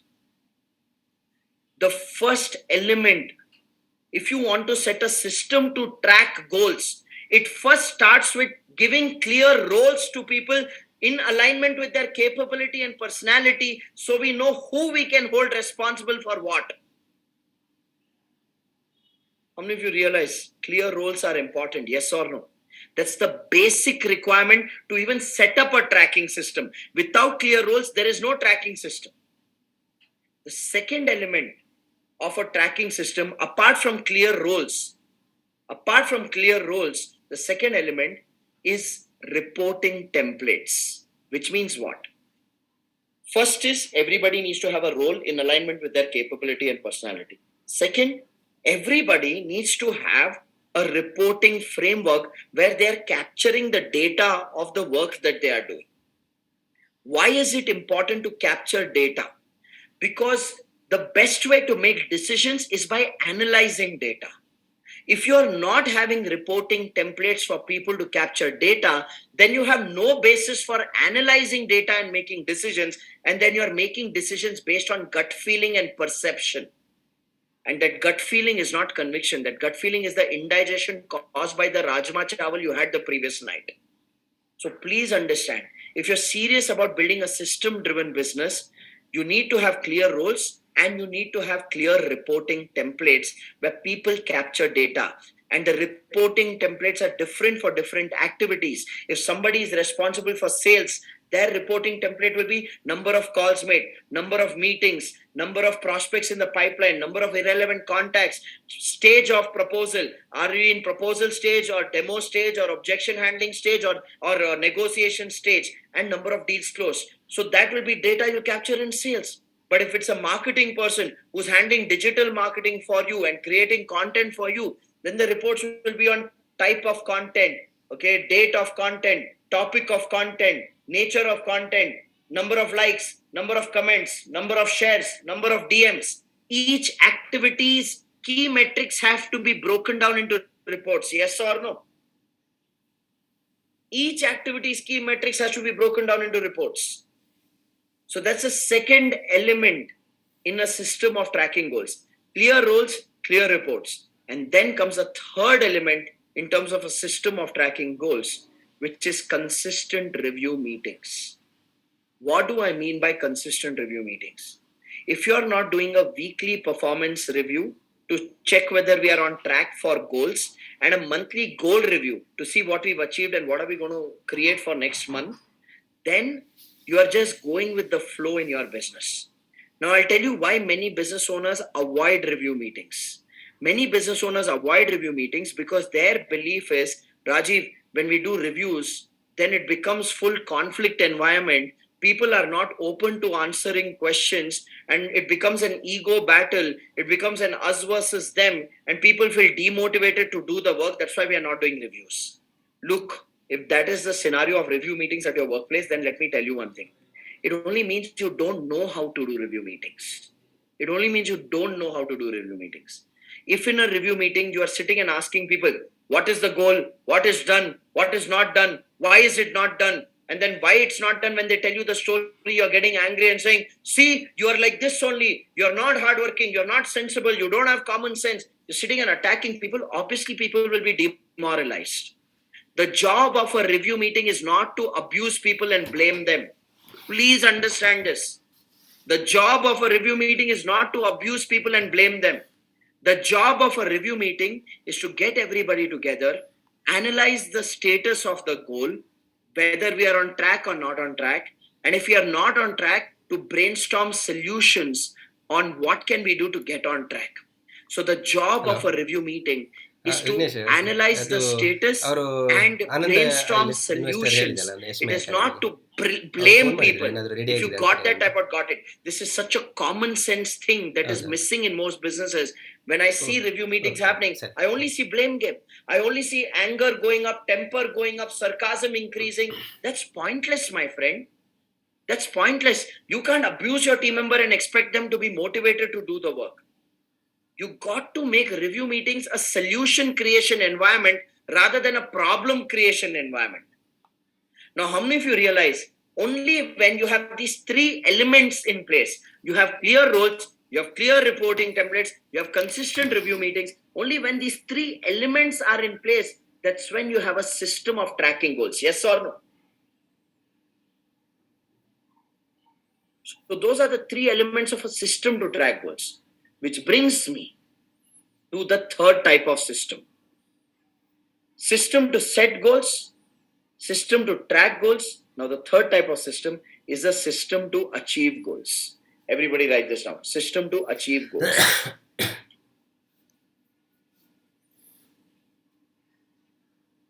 And below or next to system to achieve goals, write functional strategy. Have functional strategy. Write that down. If you're done writing, type out done in the chat box. I'll elaborate this through an example. Now, firstly, how many of you agree in every department, in every critical activity, in marketing, in sales, in operations, in accounts, in human resources, in management, in every single one of these critical activities for any business, we need a system to set goals, we need a system to track goals, and we need a system to achieve goals. Yes or no? Even if you're a one-man, one-woman business, you need a system to set, track, and achieve goals in marketing. You need a system to set, track, and achieve goals in sales. You need a system to set, track, and achieve goals in operations. You need to have a system to set, track, and achieve goals in accounts. Every business of every size in every industry needs all these three systems. If you see that, type out true in the chat box. Right? Now, I have broken down for you the elements of a system to set goals. I have broken down for you the elements of system to track goals. Now let's look at what is the element of system to achieve goals. For you to have a system to achieve goals, you need to have a proven functional strategy in every activity. You need to have a proven marketing strategy in marketing. You need to have a proven sales strategy in sales. You need to have a proven hiring strategy in recruitment. You need to have a proven appraisal strategy for your team members. You need to have a proven strategy in every activity, yes or no, that can give you a predictable result, true or not. So I'll give you an example. Say, for example, I want to hire people for my business. I have job openings, I have to hire people. And my challenge is I am not getting enough applications for the job openings. How many of you have that challenge? Right? You're not getting enough applications. You have job opening, but you're not getting enough applications. So what do I need to do as a business owner? First thing, I need to learn what are the various sourcing strategies. What are the different strategies to source candidates? Once I learn what are the various strategies, then I have to test all those strategies, yes or no? Then when I test those strategies, I will see which strategy is giving result, which strategy is not giving result, yes or no? And when I identify the top 2-3 strategies that are giving a result, that becomes my system to achieve goals in hiring, true or not? So are you seeing there's a process to arrive at a relevant functional strategy, yes or no? Most people don't go through this process. They're like, I'll find the next customer, sell, then I'll service that customer and I'll make some money. That's their game. Someone who goes through that process and sets up functional strategies is someone who will build a scalable business, yes or no?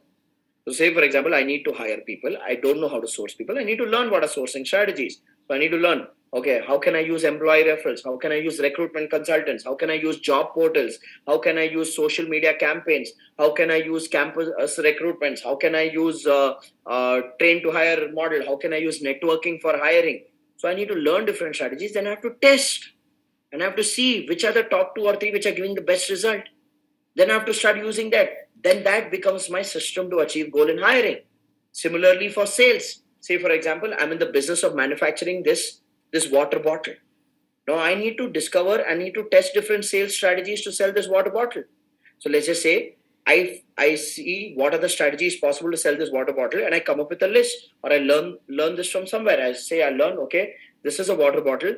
I can do social media sales where I can run ads on Facebook, on Instagram, and promote this water bottle, promote its feature saying it's a glass bottle, not a plastic bottle, promote it saying that it has a rubber panel, so even if it falls, the rubber protects the glass, promote it saying it has a zipper model. Okay, so I need to run social media ads, Instagram, Facebook ads to sell this bottle worth 799 rupees. Then the other strategy may be I can list this water bottle to sell it on different platforms like Amazon, like Flipkart, like Zoozle. Okay, I can sell it on different platforms. So e-commerce marketplaces is another sales strategy for me. Then another strategy I may come up with is I can appoint dealers and distributors of plasticware and glassware and crockery from across India, and appoint distributors who will appoint dealers and make sure that the reach of my product increases and I can multiply my sales. Another strategy may be I can sell to corporate organizations who can buy this bottle in bulk for all their employees. So I may do email marketing to sell this to corporate decision makers so that they can place bulk orders. Then I may say, okay, let me join a business referral networking organization like a BNI and get leads from there for me to sell this water bottle. Okay. Then I may say, let me participate in consumer exhibitions or expos where people come and buy houseware items. Let me take up stall space there and promote this water bottle there. No, these are 6 strategies. I need to test these strategies for a good period of 6 months to 9 months. And while I'm testing these strategies, I will figure out through data which strategy is giving result, which strategy is not giving result, yes or no. Then I have to pick the strategy which is giving result. So say after 9 months of testing, I realize social media sales is great. Running ads on Facebook, Instagram and selling the water bottle is giving me good business. Fantastic. So I'll use that. I realize participating in exhibitions and expos is great. Appointing dealers and distributors is great. I realize that sending email newsletters to sell this water bottle to corporate decision makers is not working. Then I say, okay, drop that strategy. I realize that selling a 700 rupee water bottle and for that every week going for a BNI meeting and asking for referrals is not worth my time and my effort and the return I'm getting. So I dropped that strategy. It's a game of testing before you establish. How many of you today are realizing that business is a journey of building and discovery rather than some magic formula for getting rich quick? Yes or no? Do you need to learn and widen your horizon? Yes. But once you learn, you have to implement and test. Because different things work for different people. Is this making sense? And once you've identified what works, then you need to scale it up. So if I identified that selling on Amazon and Flipkart and Zoozle, selling on Facebook and say Instagram is working for me, then I need to scale that by building a digital marketing team inside my office who will sell on marketplaces and who will sell on social media channels. If I realize that participating in exhibition and expos of consumers or appointing dealers and distributors across the country is good for me, then I need to scale it up by bringing in 2 or 3 full-time field salespeople who will go travel to different places, meet distributors and dealers of plasticware, glassware, crockery, and give them the proposal to sell even our product in their network, and get the same field sales team to take up exhibition stall space in different exhibitions and promote the product. How many of you realize we need to establish predictability of result before we bring people in? Yes or no? Now I'll tell you. The truth is this: most business owners are not even thinking in this direction of business growth strategy, which is profitable and scalable, and systems to set goals, track goals, and achieve goals. Most business owners are just playing the game of how to get next client, where to get next client from, how much money is there in the bank, how much money do we need, how much do I need to pay out, okay, where will I get the money from, and how can I take care of my existing customer, and how can I service that customer so that that customer is happy. If that's your world, today, I hope you have opened your eyes to realize business is a much bigger game than that. Yes or no? Which brings me to the third focus area that you need to focus on to build a growth business. Apart from exploring a growth strategy which is profitable and scalable, apart from building systems to set goals, track goals, and achieve goals, the third focus area to build a growth business is you need to focus on building teams. You need to focus on building teams. Now, the moment I say focus on building teams, I know the first objection that comes into people's mind is, Rajiv, but I don't have the funds to hire people. Listen to me carefully. I am not asking you to hire 6 managers for 6 departments tomorrow. I'm not saying hire a marketing manager, sales manager, operations manager, accounts manager, HR manager, and let them run the show and you don't focus on that. Here's what I'm saying. Even if you don't have the money, you can hire one person at a time, one department at a time, and build your business. Agree, everyone? So even if you don't have the money, it is very practical to hire one person at a time, one department at a time, and build your business. The problem I have is that most business owners look at building teams as an expense. Here's the truth.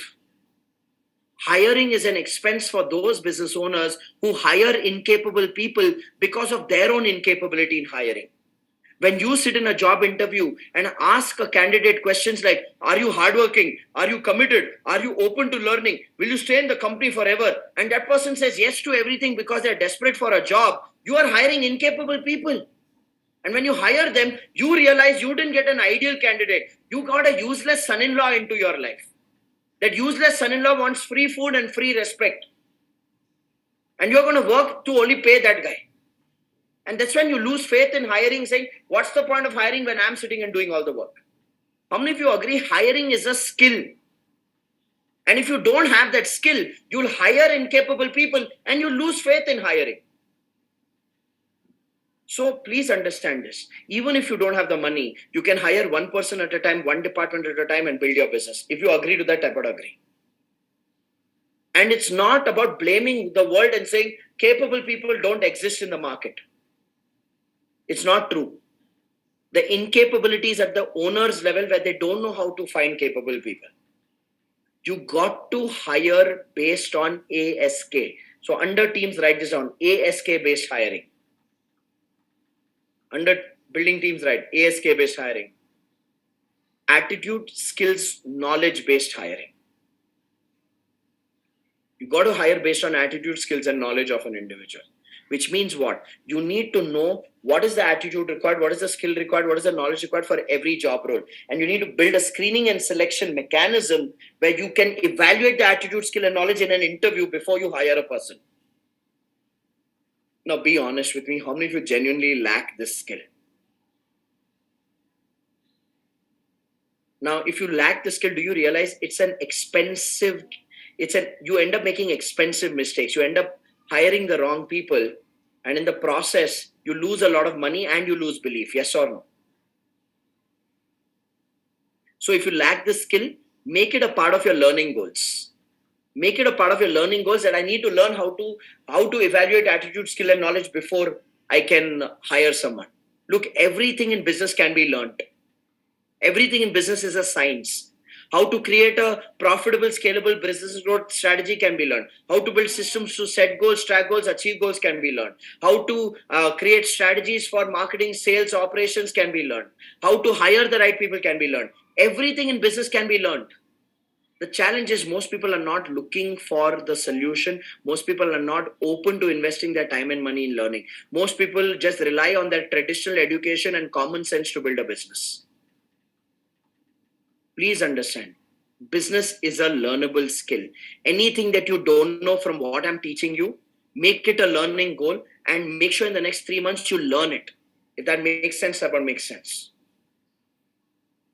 So the first element that you need to get right when it comes to building teams is you need to hire based on attitude, skills, and knowledge. Once you hire based on attitude, skills, and knowledge, you as a business owner need to focus on giving people consistent, specific, and respectful feedback. Many business owners and managers, in the name of giving feedback, are just abusing their team members and blaming them. If you abuse people and blame them, they are not going to be open to you. Nowadays, your children don't listen to your abuses. Leave alone your team members. So you need to make sure that you're giving feedback in a consistent manner. If you're giving feedback once a year during a salary appraisal meeting, then that is not called feedback. If you're giving feedback only once a year in a salary appraisal meeting, that's a cheap negotiation tactic. That's a tactic you are using to negotiate the increment and give them lesser increment, which is a very cheap behavior. Feedback has to be consistent.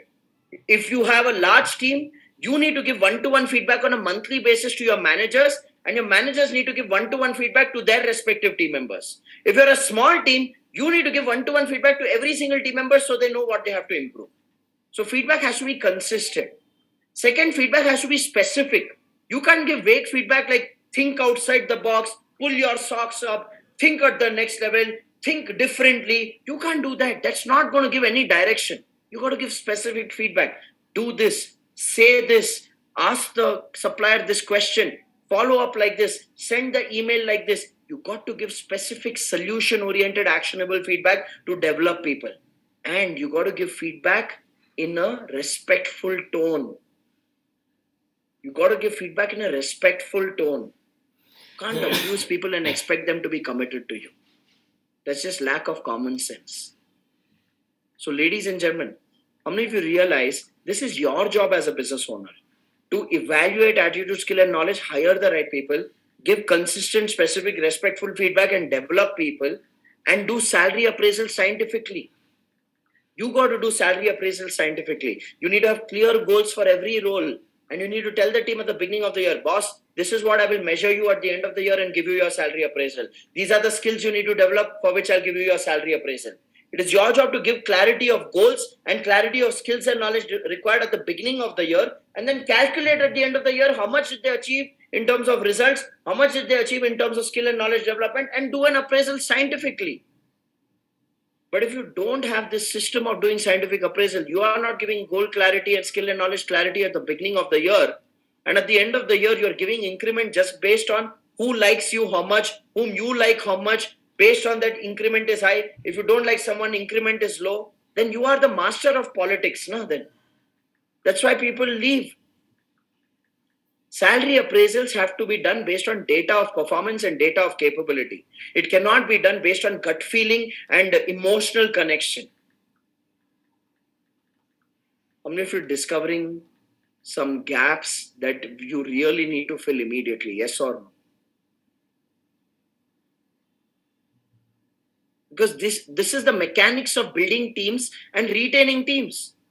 You tell me, if you are not going to hire based on attitude, skills, and knowledge, you're not going to give consistent, specific, respectful feedback, you're not going to do salary appraisal scientifically, will you be able to attract and retain talent? Simple question. No, you will not.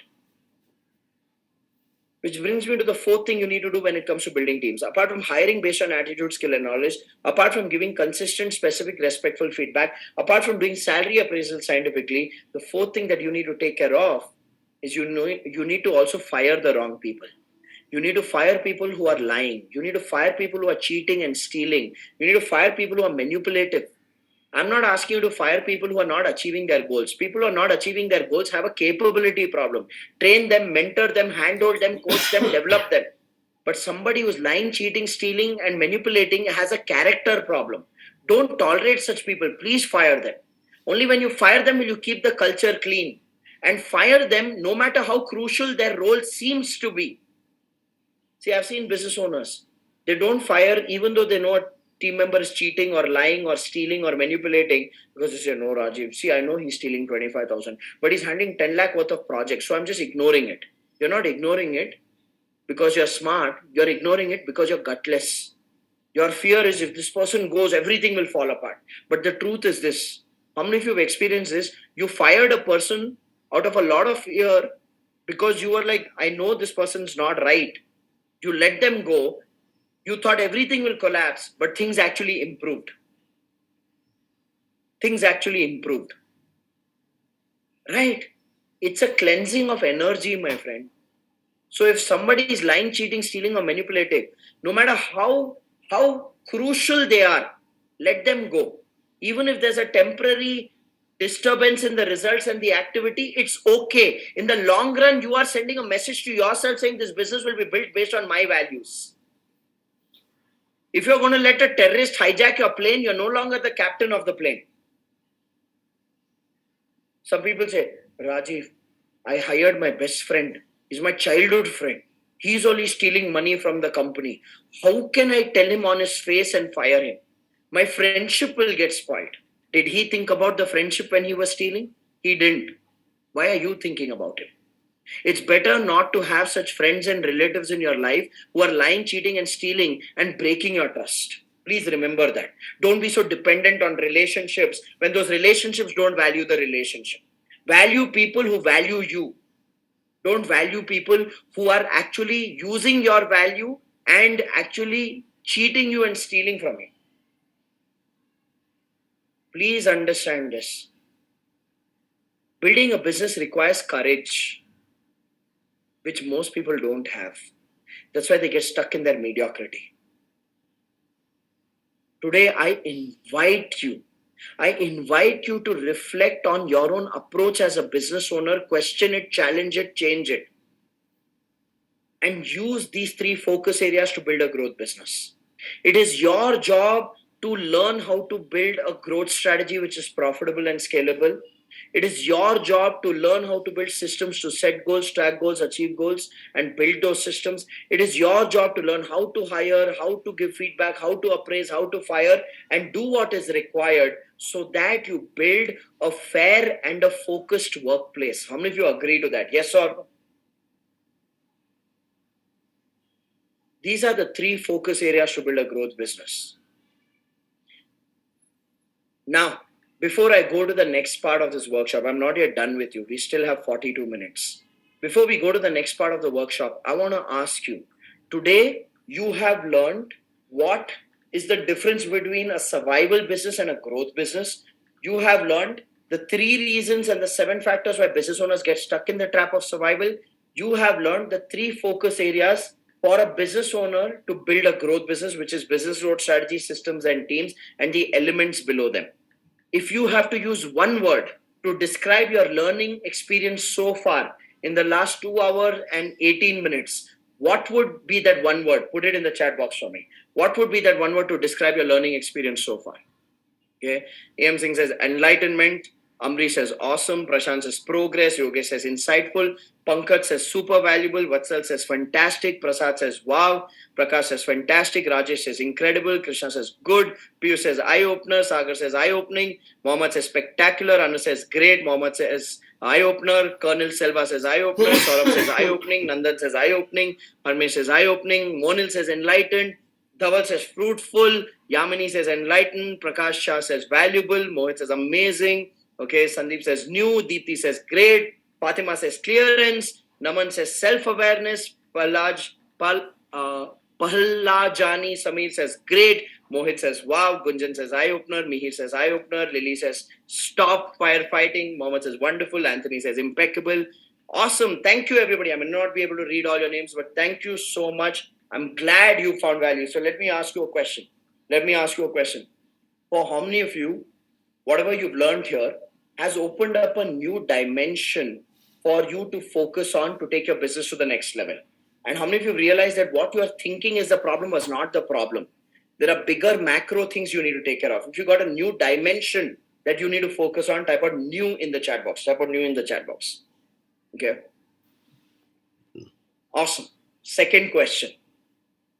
Was or is this learning experience worth the time and the money you've invested so far? Yes? Okay. Ashi says paisa vasool. Okay. Adit says this should be way more valuable than 99 rupees.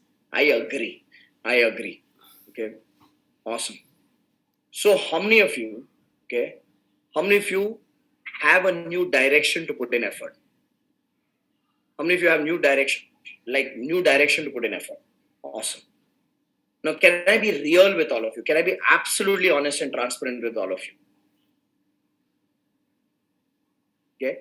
While I have given you the direction, while I have given you the solution that your focus needs to be on business growth strategy, your focus needs to be on systems, your focus needs to be on teams. The truth is this: majority people, when they complete today's training, will go back into doing things in the same old manner and will be stuck with the same old firefighting, and nothing will change in their life.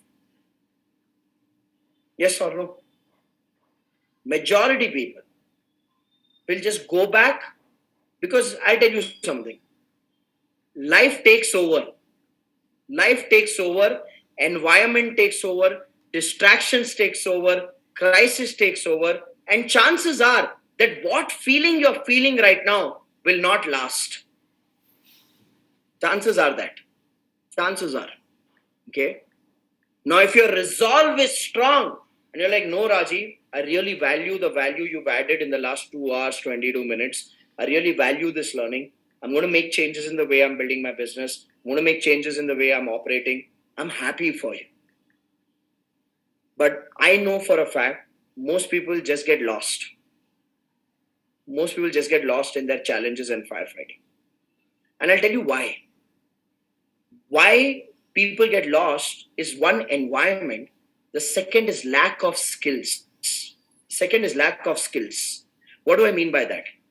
Would it be fair to say today I've given you a solution? I've told you the solution to build a growth business is build a scalable, profitable business model. But if you lack the skills of how to build a scalable, profitable business model, you will not be committed to building a scalable, profitable business model. Yes or no? Today I've given you a solution. The solution is to build a system to set goals where you create financial goals, functional goals, system to track goals where you create roles, reports, review meetings, system to achieve goals where you create functional strategies. But if you lack the skills of designing financial and functional goals, you lack the skills of creating clear role documents, creating clear reporting templates, creating clear review meeting agenda, you lack the skills of creating functional strategies in marketing, in sales, in operations, then you will not implement the solution. Yes or no? So I'm not saying that you will not implement just because you're lazy. I'm saying that one of the biggest barriers of lack of implementation is lack of skills. How many of you see that as a real barrier? Because I want to help you conquer that barrier as well. I want to help you conquer that barrier and really learn the skills as well. Like I've given you the solution that to build a growth business, you got to build teams. So everything is not dependent on you. And to build teams, you need to hire based on attitude, skills, and knowledge. You need to give consistent, specific, respectful feedback. You need to do salary appraisal scientifically. You need to fire the wrong people. Now, if you don't have the skills of how to evaluate attitude, skill, and knowledge, how to give feedback which is consistent and respectful, how to appraise salary scientifically, if you don't have those skills, your commitment to implement the solution will not be there. If you agree to that, I would agree in the chat box. Right? So that's why, keeping in mind that execution fails because of a non-supportive environment and because of lack of expertise and skills, keeping that in mind, I have designed a 3-day intensive workshop where I teach these skills of how to create a profitable, scalable business model, how to create systems to set goals, track goals, and achieve goals, how to do ask based hiring, how to give feedback, how to set up salary appraisal systems, how to fire the wrong people. How many of you would like to learn the skills? Because I can't teach you the skills in 3 hours. I will need more time. Okay, so you need to be willing to invest 3 days with me, and there will be a financial investment to cover the costs of that 3 day event as well. If you're committed to learning these skills, I will share with you how. If you don't want to learn these skills, then you can feel free to drop off from this call as well. Okay, I just want to be clear. I am telling you I'm going to sell to you, and I will sell to you by telling you. I don't have anything to hide, because what I'm going to offer to you is something that I've been doing for the last 7 years. And I've worked with more than 25,000 entrepreneurs in the last 7 years through that learning experience, and it has added value to them. So, can I tell you what that next level can be for you to learn the skills? Today, you've got solution. Next level is to learn the skills. Yes? Awesome. So, listen to this carefully. Everybody, listen to this carefully. I invite you to spend 3 days with me in an online live workshop. It's called the Business Space Program. Like I mentioned, I've been doing the Business Space Program for the last 7 years. Since April 2016, I've been teaching the Business Space Program. Before COVID, I used to do this as a 3 day physical event in banquet halls of 5-star hotels in different cities. Once a year, I used to do a program in Bangalore, once a year in Mumbai, once a year in Delhi, once a year in Hyderabad, once a year in Chennai, once a year in Manila, Philippines, once a year in Colombo, Sri Lanka, once a year in Dubai, and once a year in Malaysia, in KL. Now, what I'm going to break down for you is how you can be a part of this 3 days, because since COVID, I have taken this program online, and it's a 3 day online full day workshop, which I will continue to do online because I want people from different parts of the country, even from the remote parts, to be able to attend it. So, ladies and gentlemen, here is the dates of the next batches of the Business Space Program. I'll give you two options.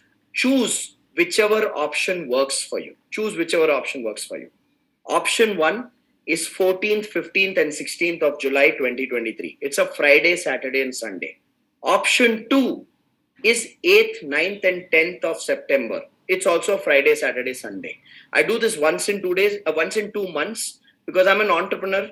I'm building multiple businesses, but this is something I love doing, love teaching, love helping other entrepreneurs build skills, build systems. So I do this once in 2 months. These are the two options. You can choose any option that you'd like.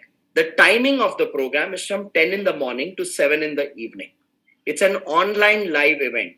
It's an online live event where you can see me, I can see you. See, today only you can see me, I can't see you, you can't see each other. But in 3 days of PACE, we use a 3D virtual event technology where you can attend it from your home or office. We can see you can see us, you can see each other as well. And it's 10 a.m. to 7 p.m. People ask me, why Rajiv, full day, 10 a.m. to 7 p.m., what will we do? It's 10 a.m. to 7 p.m. because the PACE program is not just a learning or a training program. It's a business workshop where we teach you the skills and we make you create the systems then and there. How many of you agree learning and implementation is what produces a result? If you agree, type out agree in the chat box. So 10 a.m. to 7 p.m., I teach you skills, I teach you tools, I teach you templates, I teach you frameworks, I teach you strategies, and I make you create the systems then and there. Would you like to see how it works? Would you like to see what happens in the 3 days of PACE, everyone? Yes? Let me show you. Here's how the 3 days of PACE works.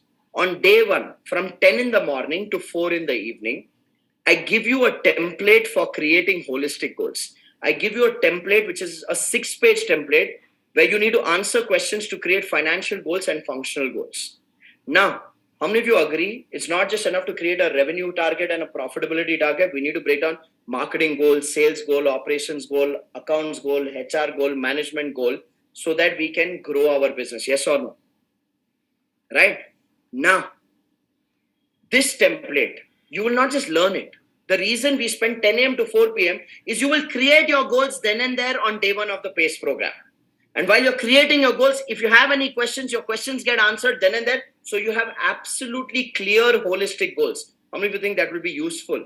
If you think that will be useful, type out useful. And the way I teach you this goal creation template will be done in a manner where you can create goals involving your team members so that there is alignment and ownership even from your teams. There's no point only you creating a goal. The methodology that I give you, you are going to use that methodology even with your teams so that they take ownership. How many of you think if your teams are aligned to the goals and there is ownership, then your headache reduces? You don't have to keep motivating them and micromanaging them. Yes or no? And there'll be complete clear priorities that you will have so that you're not wasting time in firefighting when you have holistic goals. So 10 a.m. to 4 p.m., I help you have absolute clarity so that there is no firefighting after the program is done. Then day 1 from 4 p.m. to 7 p.m. and day 2 from 10 a.m. to 11:30 a.m. I work with you on business growth strategies. I told you that today you need to learn how to create profitable, scalable business growth strategies. I'm going to teach you business growth strategies to improve your profit margins, deal with slow payments, and improve the consistency of your sales. And you will learn these strategies with case studies, with questionnaires, and you can identify which strategy is relevant for your business during the workshop itself. You'll have a list of strategies you'll identify which is relevant to make your business grow in a profitable, scalable manner. And as a result of that, you will actually end up building a business which will make you money. How many of you are at a stage of your life where you are like, you know what, I've worked hard enough in my business. It's time my business rewards me personally as well. If you're at that stage, then this piece is very important to you. Okay, where you actually make money for yourself while you're building your business. And the most important thing out of these business growth strategies is that it'll help you improve your cash flows. Many business owners feel very helpless when their business is low margin, slow payment. So, ladies and gentlemen, this is the second topic that we work with you on, and we help you create the strategies then and there. Then we go into the third topic. On day 2 from 11:30 a.m. to 4:30 p.m., we go into creating people management systems for your business. How many of you would like to create a hiring process for your business so that you're not wasting your time on wrong hires? If you'd like to do that, type on me in the chat box. So I teach you and help you create a hiring process. How do you define a role? How do you define the attitude, skills, and knowledge required? How do you source candidates? How do you screen and select when a candidate comes for an interview? How do you evaluate attitude, skills, and knowledge? So we help you create your hiring process. Then for your existing team members, how many of you have this challenge where your existing team members are not growing in their capabilities and they've stagnated? If you have the challenge, type out me. I'm going to give you a 4-step framework to follow with your existing teams, which becomes your people development system to improve their skills, their knowledge, and their performance. And I'm also going to give you a step-by-step framework to follow to fire the wrong people.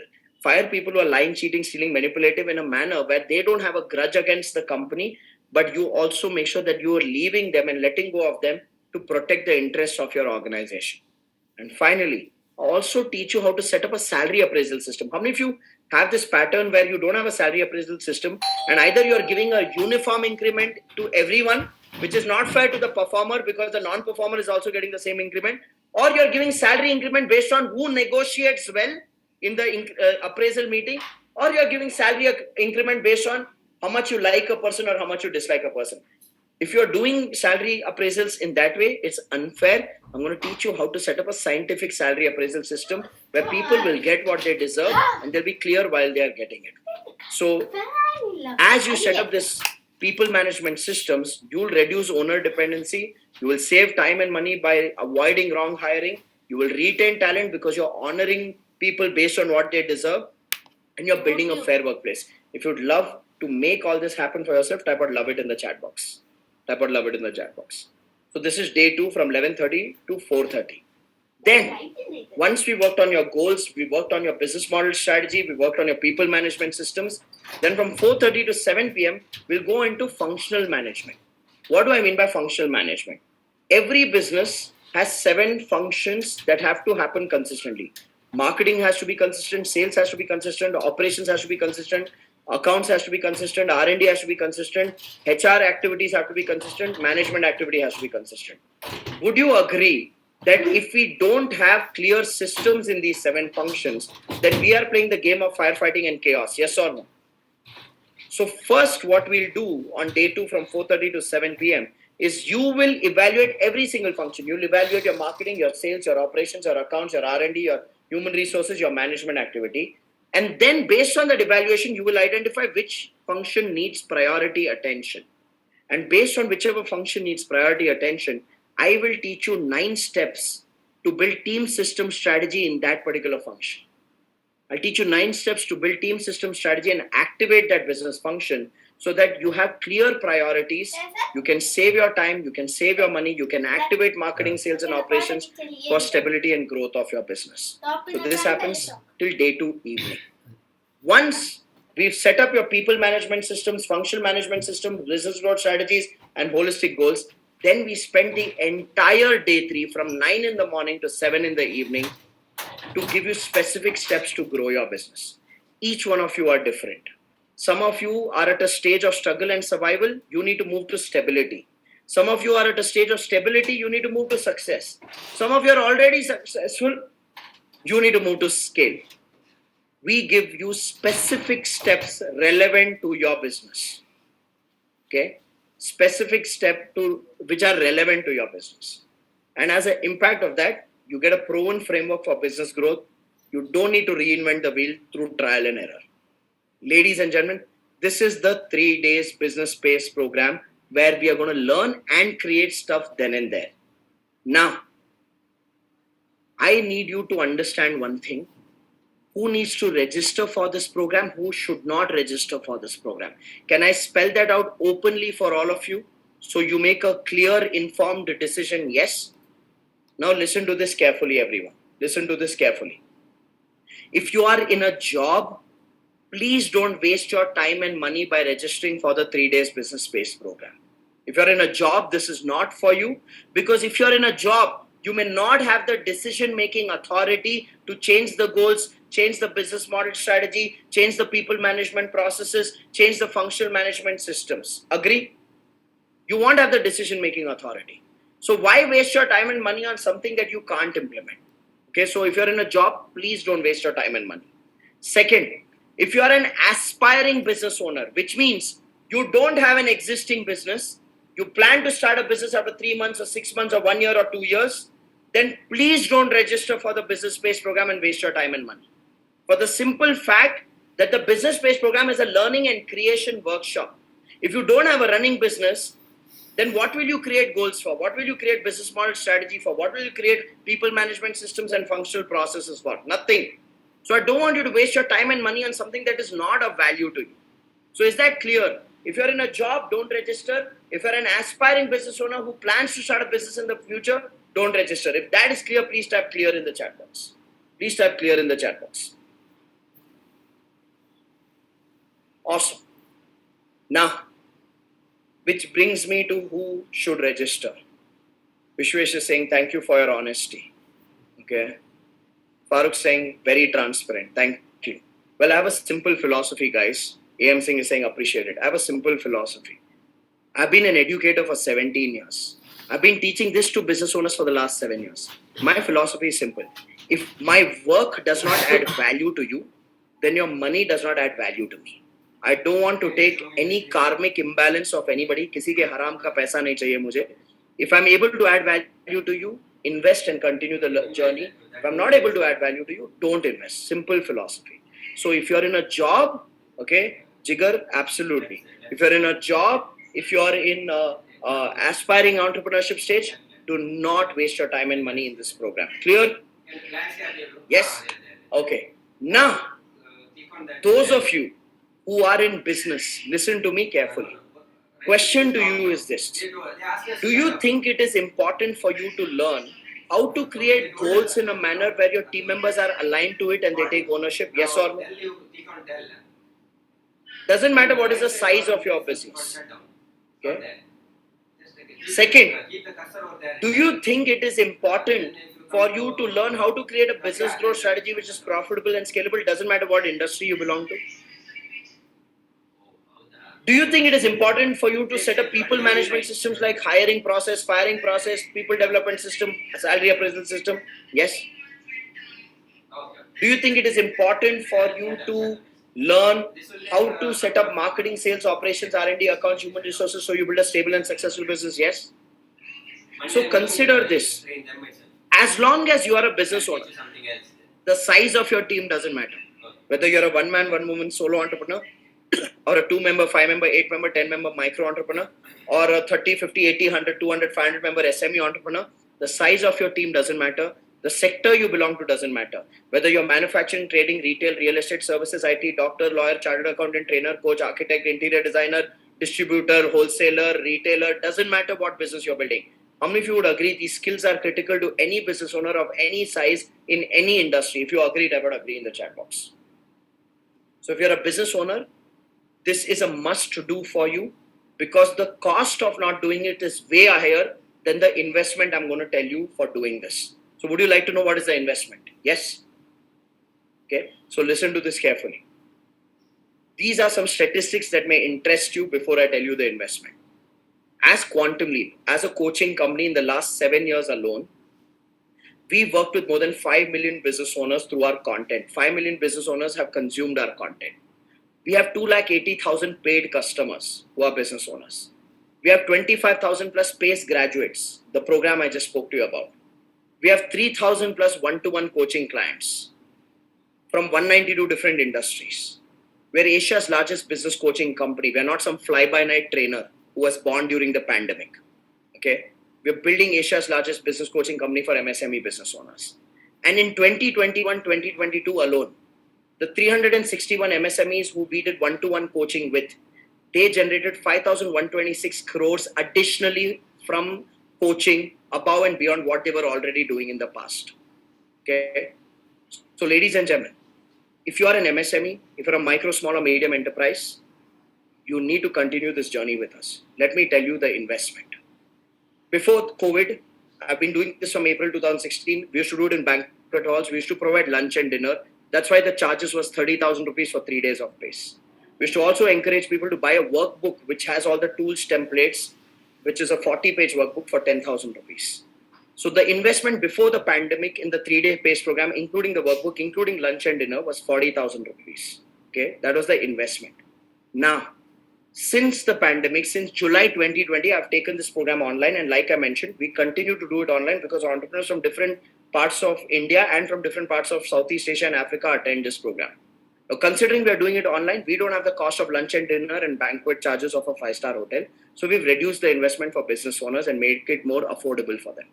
So since July 2020, including the workbook, the investment is 14,997 plus 18% GST.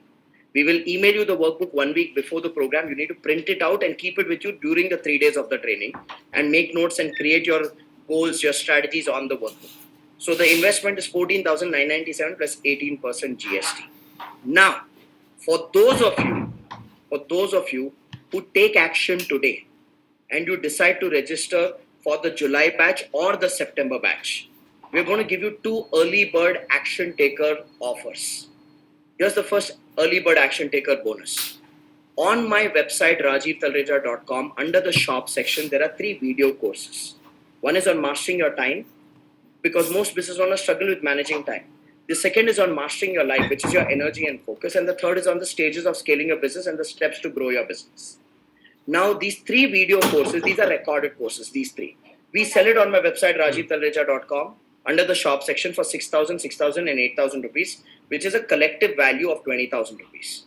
For those of you who take action today in the next 15 minutes and you register yourself either for the July batch or the September batch, you will receive these 3 video courses as a bonus starting tonight, okay, so that you can start your learning journey.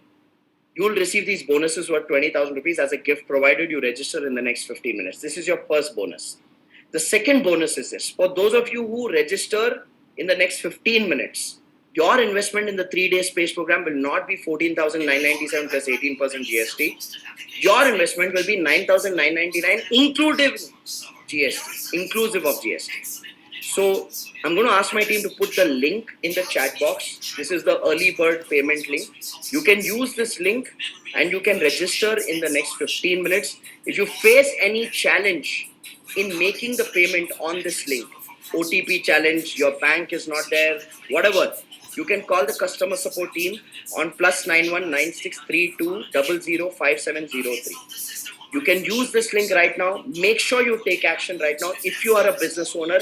And if you find it necessary to learn these skills, take action right now. Look, it's a very simple thing. The reason we make this learning so affordable and accessible to business owners is because we really want to empower you with the capabilities of scaling your business and building a growth business.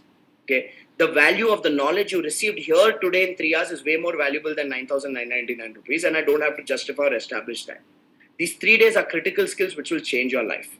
So I want you to evaluate the capabilities you're going to learn at pace as against going with the flow and not learning how to hire and hiring wrong hires.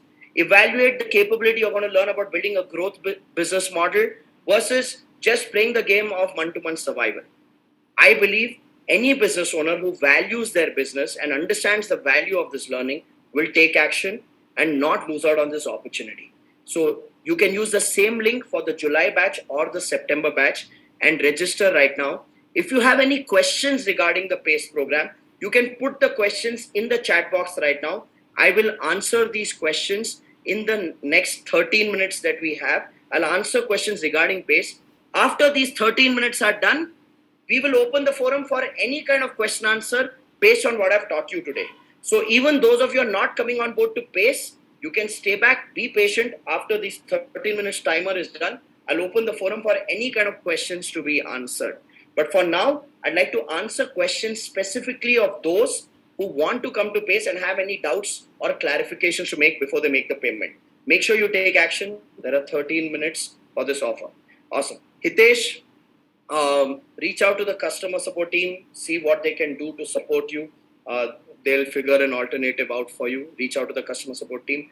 Piyush says, can I change the date slot later? Let's just say I register for July slot and then want to come for September. Absolutely, Piyush. We are very flexible in you choosing which batch you are going to come for. So you can decide that later as well. So just in case you decide that, okay, you can't come for July, you want to come for September, right below in my slide, you see there's an email ID, businessspace@successgyan.com. You will receive a welcome email from that email ID once you make the payment of 9,999 including GST.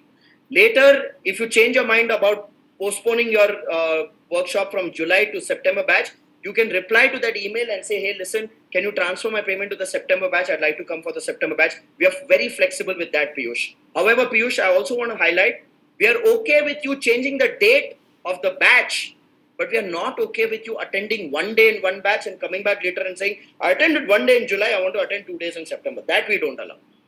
Every batch is unique. The conversation flow, the creation flow, the learning flow, everything is unique for every batch. So whichever batch you choose, you got to complete 3 days with that batch itself. So you can't do one day in July and expect us to give you access to the September training. Choose whichever batch and commit 3 days to it, 10 a.m. to 7 p.m. Now, if you come for one day in one batch and you come back saying, I want to attend 2 days in September, we'll ask you to pay again. We'll ask you to attend all the 3 days in September all over again. So I just want to be clear. We are flexible with you choosing your dates. July, September, you choose. September, you said you selected, something happens, last minute emergency comes up, come for November batch. I do it every 2 months. And we'll give you the transfer access at least twice. But make sure that you attend in one batch 3 days. Okay, I hope that is clear, Piyush. Okay, Pahla Jani, Sameer's question, what's the fee of one-to-one coaching? Sameer, one-to-one coaching is our premium service. Like I mentioned, we have 38 full-time business coaches on my payroll, and we work with entrepreneurs at a one-to-one level for a minimum period of 9 months to 12 months based on the objectives of coaching. Now, one-to-one coaching investment with us starts from anywhere between 7.5 lakh rupees for a year, goes all the way up to 25-30 lakh rupees per year. Because we assign a coach to that business and the coach handholds the entrepreneur to set up strategies and systems for scale. Now, if you want to explore one-to-one coaching, Sameer, my recommendation would be go on Instagram, search for Rajiv Talreja, RAJIV, share your number in my inbox and say, I want to explore one-to-one coaching.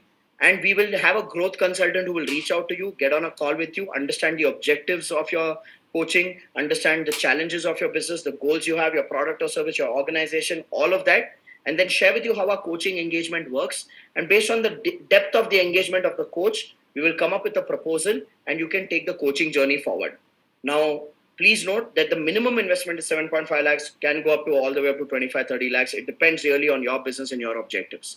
Now, many entrepreneurs cannot afford that kind of an investment in coaching. That's why we teach them everything that we can, everything that we know in this 3 days of PACE And we give this offer of 9,999 including GST, provided they take action here at the Business Success Workshop. So Sameer, feel free to do the needful. Ridisha, this is the offer that we have. Naman Burani's question, can we get a GST invoice? Yes, Naman. Once you're done making the payment of 9,999 rupees, you will receive a welcome email from us by this evening. By tomorrow, you'll receive a notification either as an SMS or an email where we'll ask you for your invoice details. Once you give us your invoicing details, we will raise an invoice on which you can claim a GST input credit. We will need your GST number, we will need your address, your company name, all of that, so that you can respond to us when we reach out to you to know which name you want the invoice on.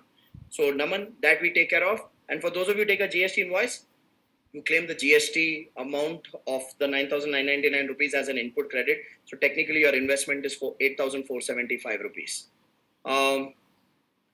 Gunjan's question, my business is in real estate, which is construction. Is it helpful? Well, Gunjan, I have quite a few real estate developers, right from micro developers, where they are essentially contractors and architects who are exploring becoming developers, to medium-sized developers. Like, say, for example, I have Ananya Homes in Hyderabad, Bharti Homes in Chennai, Stepstone Builders in Chennai, and I have this is Mumbai-based developer. He sells plots and gated communities, Sai Guru projects. Two, I have large developers also who've been my clients. Prestige has been my client in the past. Sumadura Construction, which is an 800 crore real estate company, is my client. Mana Projects in Bangalore, which is 400, 500 crore per annum company, that is my client. So it doesn't matter what is the sector of your business. I cater to 192 different types of businesses, right from pharma companies to farmers. Everybody is a client. So as long as you're a business owner, these skills that I teach at PACE are relevant. So definitely come on board. Okay. Wasim, reach out to the customer support team if you're facing any payment related challenges. Riaz, we've received your payment. Okay, we've received your payment. Lucas says, what's the guidance and support given post the 3-day program? Lucas, this is just the 3-day program. This is the investment. Okay, we do create a WhatsApp group for people to be connected after the 3-day program. You can drop in your questions to me on Instagram anytime after the 3-day program as well, and I'm happy to answer. Okay. When you have more and more schools. Awesome. Riaz, this is an online training. Okay, it's an online training. Amrish says, I would like to explore one-to-one coaching. Amrish, come for PACE. Drop me your number on Instagram, on Rajiv Taleja Instagram account, and a growth consultant from my team will get on a call with you, and they will share with you how the one-to-one coaching works. Like I mentioned, we do have a one-to-one coaching service as well. Pankaj Shah, if you're facing any payment-related challenge, call the customer support team. Okay, call the customer support team. Kirti Raj, facing any payment related challenge, reach out to the customer support team. Reach out to the customer support team. Mahesh Babu, call the customer support team. Some of you have link challenges. Okay, please reach out to the customer support team. They'll be happy to help you. Okay.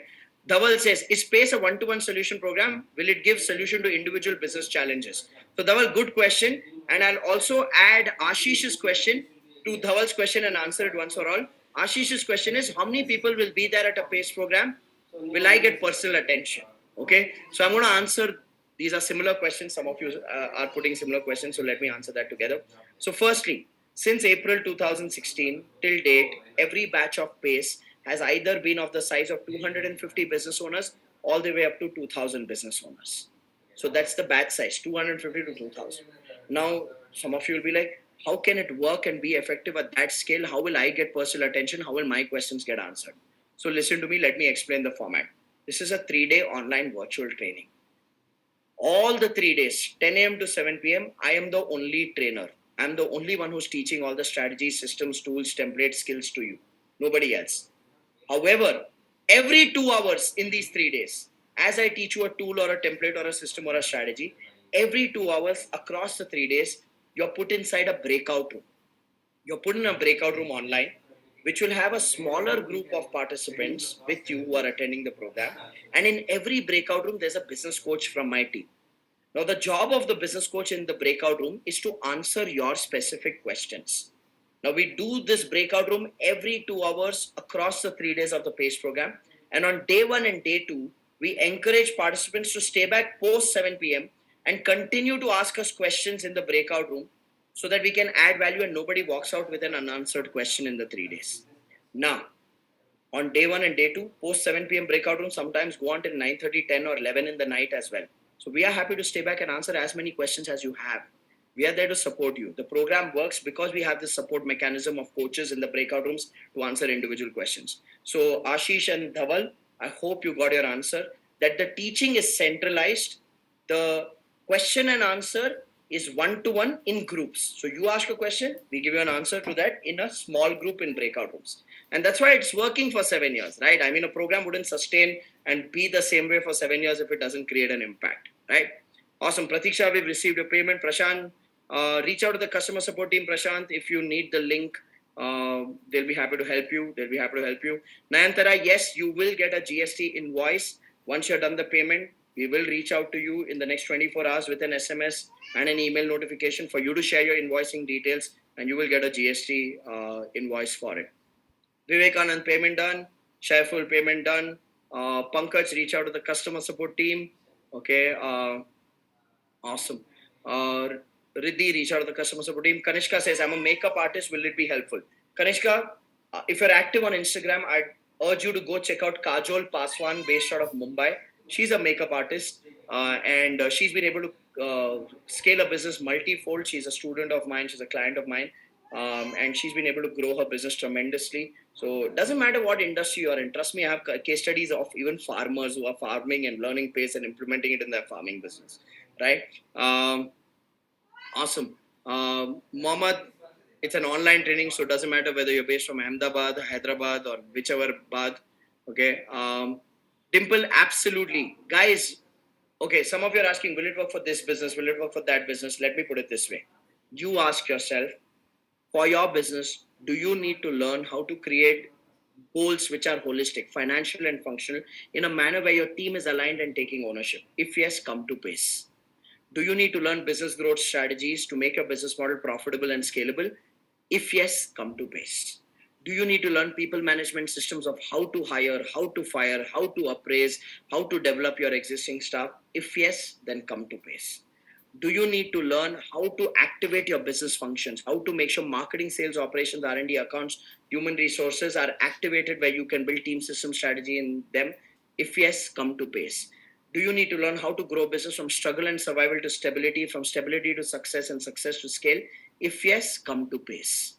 If these topics are relevant to you and you want to save years of trial and error, you want to save money from protect yourself from hiring wrong people and losing money, making wrong decisions and losing money, then come to Pace. See, I'll be honest with you. Okay. All these topics and systems are relevant to any business. The big four consulting agencies charge crores of rupees to teach this and implement this for businesses. We are democratizing impact for business owners by giving them these capabilities and skills in a convenient, accessible price point. 25,000 plus entrepreneurs wouldn't have trusted us if it wouldn't have impacted their businesses. So go out there, you search for Rajiv Talreja, search for Pace Program, search for reviews, and you will know that this is not a fly-by-night trainer who was born during the pandemic. We are building an ecosystem to support MSMEs. Okay, so continue Pace. The cost of not learning this is way higher than the investment of 9,999. Take action. You have the last 1 minute. Make sure you take action. Then I'm going to open the forum for question answer session. If you're facing any payment related challenge, please reach out to the customer support team. Team, can you put the number again? Okay. So guys, I've answered the question of is it relevant for this industry or that industry? Neha says, tried making a payment failed. Call the customer support team. Neha. They'll check that and they'll fix that issue for you. Okay. Samir says, have you helped any women hospital and IVF center? Absolutely. One of my clients, Dr. Sutepa Sen, based out of Kolkata, runs a fertility clinic. Her business has grown multi-fold. I'll give another client of mine, Dr. Bhargavi and Dr. Shekhar, husband and wife. Wife is a gynecologist. Husband is a dentist. Both of them built a hospital on Indiranagar, 80 feet road in Bangalore called Life Hospital. They took a loan of 9 crores to construct that hospital. They were in debt. They used to pay 80,000 rupees per day interest, 26 lakhs per month interest. Today, you walk into that hospital and you take my name. Every single staff member knows us because we got them debt free. Today, that 80,000 rupees per day that used to go as interest comes to their home. I want you to understand your industry does not matter. We've been in this space hand-holding entrepreneurs for the last 7 years. Okay. So start with the PACE system, see the impact it creates on your business. Awesome.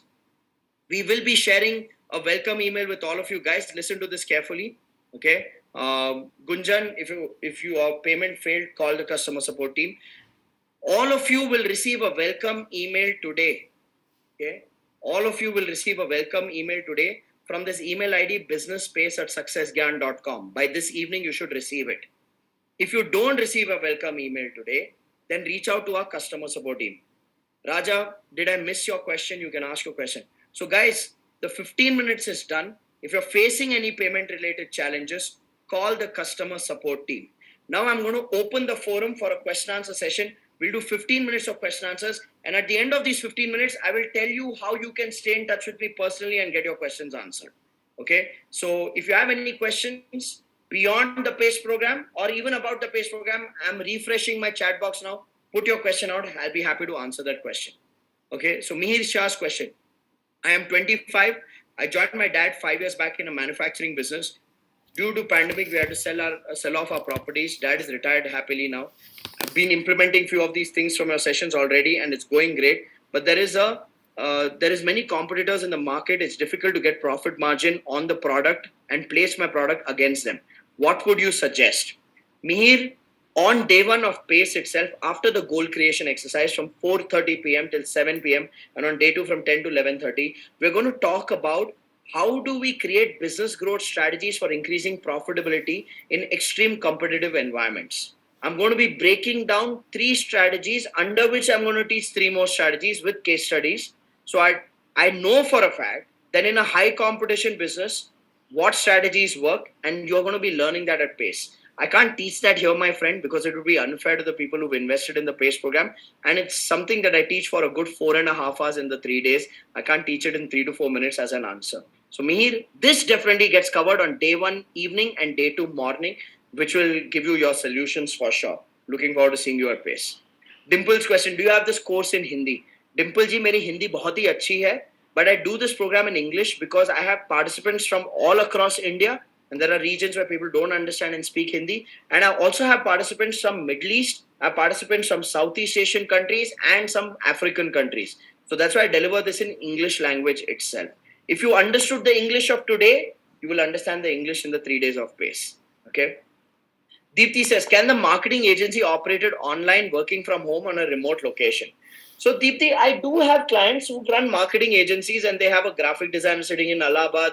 They have a performance marketer sitting in Shillong. They have a content writer sitting in Bangalore. They do operate. Personally, this is just personal opinion. Now I'm not talking to you as a business coach. I'm talking to you as a business owner. Personally, I feel that culture gets built in an office environment. In the gig economy, freelancing, gig-based projects, it's calm se calm. But I feel if you're looking at scaling your agency, then I would recommend that you build a workspace and get everybody to a common workspace. Okay, but if you're looking at building just a marketplace, like a platform, you source a project, you give work to gig workers in different parts of the country, then that's fine. It really depends on what you want to create out of that digital marketing business. You want to actually build an agency, or do you want to build a marketplace where you take up projects and you give work to relevant experts? Okay. Shraddha's question, how to survive negotiation in logistics? Like I said, 2 things. Number 1, negotiation is not won on a negotiation table. Negotiation is won when you're marketing consistently. Sharad's question. Sharad, what I need you to understand is, like, I'll give you an example. I have clients in logistics. One of my clients is Global Logistics. I'm sure you'd have heard of Global Logistics. Naveen Prakash is the founder and the CEO of Global Logistics. They are present in 14 different cities across India, ever expanding. Okay. Now, when they came into the PACE program, they were doing about I think, if I'm not wrong, about 62 crores per annum in logistics. Today, they are at about 130, 140 crores. Okay. Within 1 year of PACE, they grew to 102. They crossed the 100 crore barrier. One of the things that I say, not just to logistics owners, but to entrepreneurs in general, is this. Especially in B2B environments, where cost is a very big factor for the customer, and in B2C environments where competition is very highly available.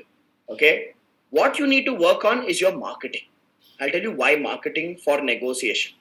See, when you're marketing consistently and you have a consistent pipeline of leads, you have confidence to hold your price. When you hold your price and the prospect sees that confidence, people like to buy from confident businesses. Out of 10 customers, at least 7 will listen to your price point if they see the confidence that you have enough of a pipeline and you're not willing to bend over backwards. Should your pricing be competitive? Yes. I'm not saying you can charge exorbitantly higher than your competitors. Plus or minus 10 or 15% is okay range. Beyond that, you got to be able to justify it with a differentiator. So either you build differentiators or you market consistently to have the pipeline so that you have the confidence, and seeing that confidence, majority customers buy from you at your price, at your payment terms. I have found marketing to be a beautiful solution, which is ignored by so many businesses because they think marketing job is only to generate leads. It's not just to generate leads, it's to give you the confidence from those leads so that you can sit on the negotiation table with confidence and say, boss, this is our price. We don't work at projects below this price. You don't trust me? You look at some of your own suppliers. How many of you are in a business where you have to agree to the payment terms and the pricing terms of your supplier no matter what? And you are willing to pay that money at that particular time because you know that that person delivers value, because you know the reputation and the brand of that person in the industry is very, very strong. That's what marketing does to your business. So do it for your own business, Sharad. Awesome. Bhagwan says, how to get funding on MVP? Bhagwan, I am an MSME business coach. I'm not a business coach to those startups that just want to play the valuation game. I believe the use of funding and the timing of funding needs to be for growth, not for experimentation. Experimentation, you need to put your own resources together and figure it out. The challenge I see with a lot of startups today is that they're building for VC approval rather than for customer approval. Build something that the customer will be able to spend money on and you can make profits, rather than building something which the VC will put money into and just play a valuation game. That's a personal philosophy that I come from. Okay. Awesome. Mohammad's question is, I'm willing to focus more on export of my mechanized cleansing equipment and automatic car wash systems.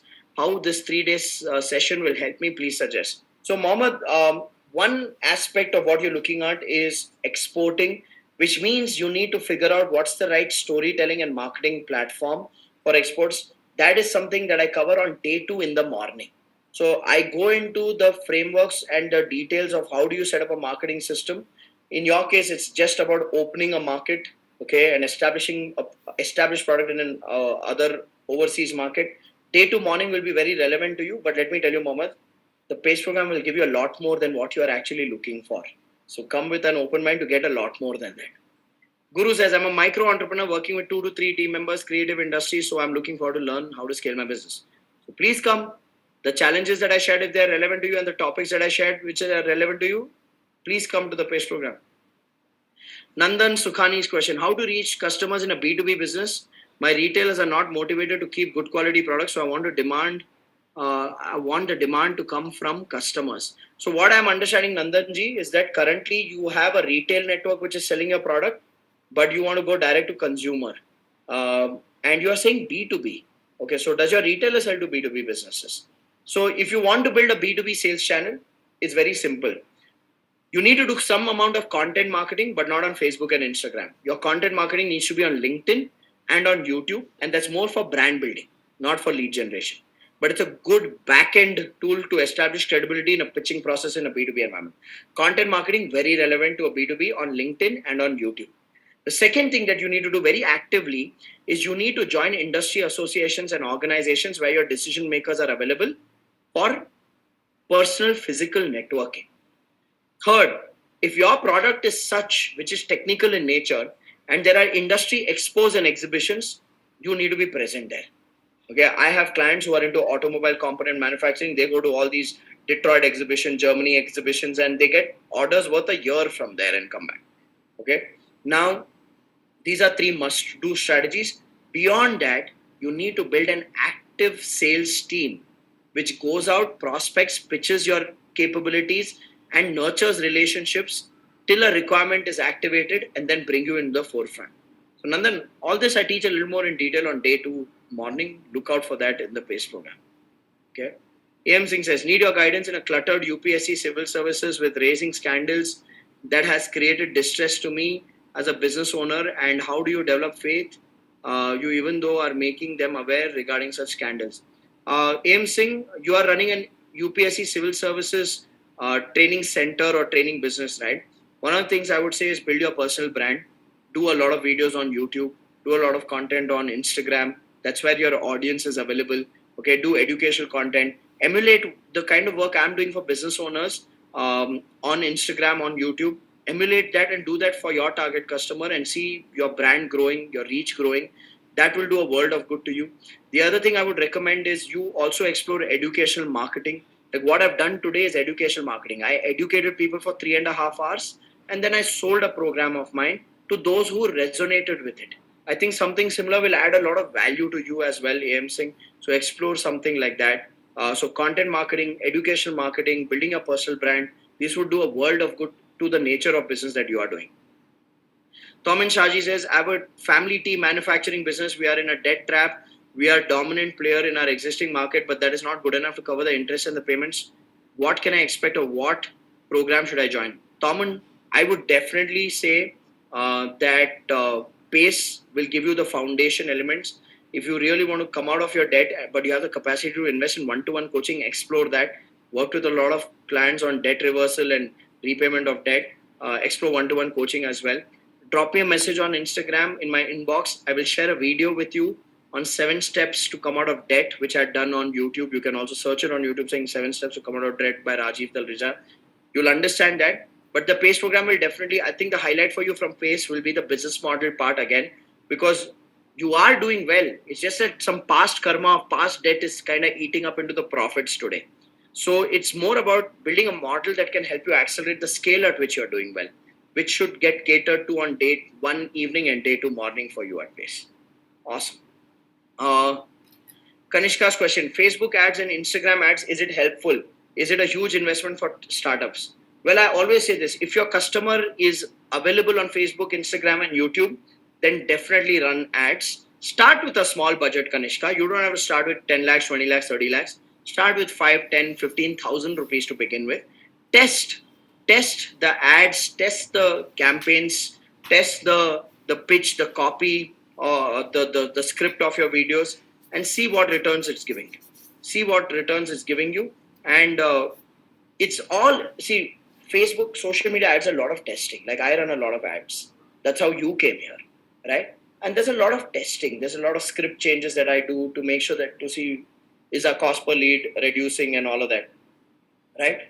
And once you test and you find what's working, then you'll have the conviction to scale up the budget. So if you're a B2C business, performance marketing, Facebook ads, Instagram ads definitely works. Colonel Selva Kumar's question is, want to make my non-profit company self-sustaining. I'm the CEO, not the business owner. Colonel, if you are the CEO and you have the decision-making authority, PACE will definitely help. If it's a not-for-profit, reach out to me on Instagram. Happy to help and support in any which way that I can. Yeah. Bibu says, I'm doing a pharma wholesaling business, facing the problem of cash flow, slow payment, low margin, and staff problem. Want to set my business in automation. Bibu, day 1 evening, I teach a strategy called hybrid model. See, in wholesaling, distribution, dealership businesses, it's a money makes money game. How much money you put in stock, that much runway you have to make money. How much money stock you give on credit, that much runway you have for returns. Not the healthiest way to build a business, because there will be a threshold of investment that you come in with. So on day 1 evening, I teach a strategy called hybrid model, very relevant for your industry. Definitely come on board. Okay, definitely come on board. Kanishka, for a makeup artist, personal branding is the way to go. Instagram needs to be a platform you need to master and conquer. Okay. That's to begin with. Apart from that, networks of wedding planners, wedding photographers, that's the way where you will get maximum amount of leverage and business. Okay. Because as I want to start a small restaurant, so help me how to scale it up. Please give me an example of a successful restaurant owner. A small restaurant owner, I'll give you an example. Jumbo King. Dheeraj Gupta is a client of ours. He did PACE program. He started with 1 Jumbo King, then 2, then 3, then 4. Today he has 125 franchisees of Jumbo King. So it's all about having the right vision and the product to scale. Justine says, me and my mom are sellers on Flipkart, Meesho, and Amazon. But what I feel is that we are doing survival business due to low margins, low payments, and inconsistent sales. What do you suggest that I should do to make the business grow? One, explore Zoozle as a platform. We have a platform for people like you, are micro sellers with aggressive profit margins. Explore Zoozle. The app is called Zoozle Entrepreneur Zen. Explore that as a platform to become a reseller. And under that, become a pro reseller, so your margins are way higher. And second, look, right now you are a channel, you are a reseller. Start picking a product and start trading in that because you mastered online selling. Find someone who can partner with you, who has a product, and you can help them sell online. Okay, explore that as a next level for yourself. Mihir says, is brand important for marketing or product quality? Both. Mihir, that era is gone where if your product is good, you will get enough business. Today, your product has to be good and your marketing has to be good. Both are important. Awesome. Okay, ladies and gentlemen, I said 15 minutes of question answers. I know there are a lot of questions I have not been able to reach. So listen to me carefully. If I have not reached your question, I want to personally talk to you and answer your question. So here's how we are going to do it. I want you to go on Instagram and search for Rajiv Talreja. RAJIV-TALREJA. Okay, I'll repeat that. RAJIV-TALREJA. Okay, go on Instagram, search for Rajiv Talreja, follow me, and then drop me a message right now of the question that I have not been able to answer. There are more than 600 people still active over here. So I may not be able to reach everybody's question. If I didn't address you by your name and I didn't read your question, doesn't mean I love you less. I want to continue the conversation with you. So go on Instagram, search for Rajiv Talreja, drop me your message, your question in my inbox, and I will respond to you in the next 48 to 72 hours for sure. Every day I spend 20 minutes on doing voice notes or personally replying back to people's questions. So reach out to me. Okay, reach out to me. Jigar, you can reach out to the team as well. We'll be happy to do whatever we can to support you. So reach out to me on Instagram and put your questions there. Happy to answer every single question of every single individual. Just give me 48 to 72 hours to be able to revert and support you. I hope that works. With that, we come to the end of the Business Success Workshop. Thank you so much for participating. Thank you so much for choosing to be a part of this program. And if you have not yet registered for PACE and you're a business owner, all I will say is this. If what I taught you today was of value and relevance to you, then what I'm teaching you at PACE is the skills to implement what I taught you today. And as a business owner, you need those skills. Be there. Learn the skills. Okay? 9,999 is nothing as an investment. 3 days is nothing as an investment, as against going into the trap of hiring the wrong people, not developing your existing staff, not having scientific appraisal systems, not having a holistic goal creation system, not having a business growth strategy. 9,999 rupees is nothing as against the opportunity of learning those skills. So looking forward to seeing you at the PACE program. Looking forward to adding value and being a part of your growth journey. Thank you, everybody. See you at the Business PACE program. ಬಪ್ಪಂಗಾಯಿ ಮತ್ತೆ ಇದು ಕಾಯಿದು ಬಾಳೆ ಇದೆಲ್ಲ ಕೃಷಿಕರಲ್ಲ ಮಾಂಗಡ್ಯ ಬೇರೆ ಉಂಟು ಮತ್ತೆ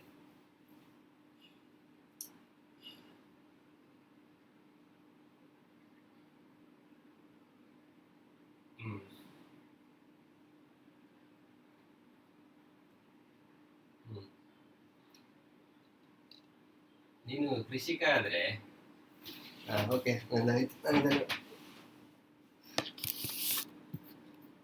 ನಿಂಗೆ ಬೇಕಾ business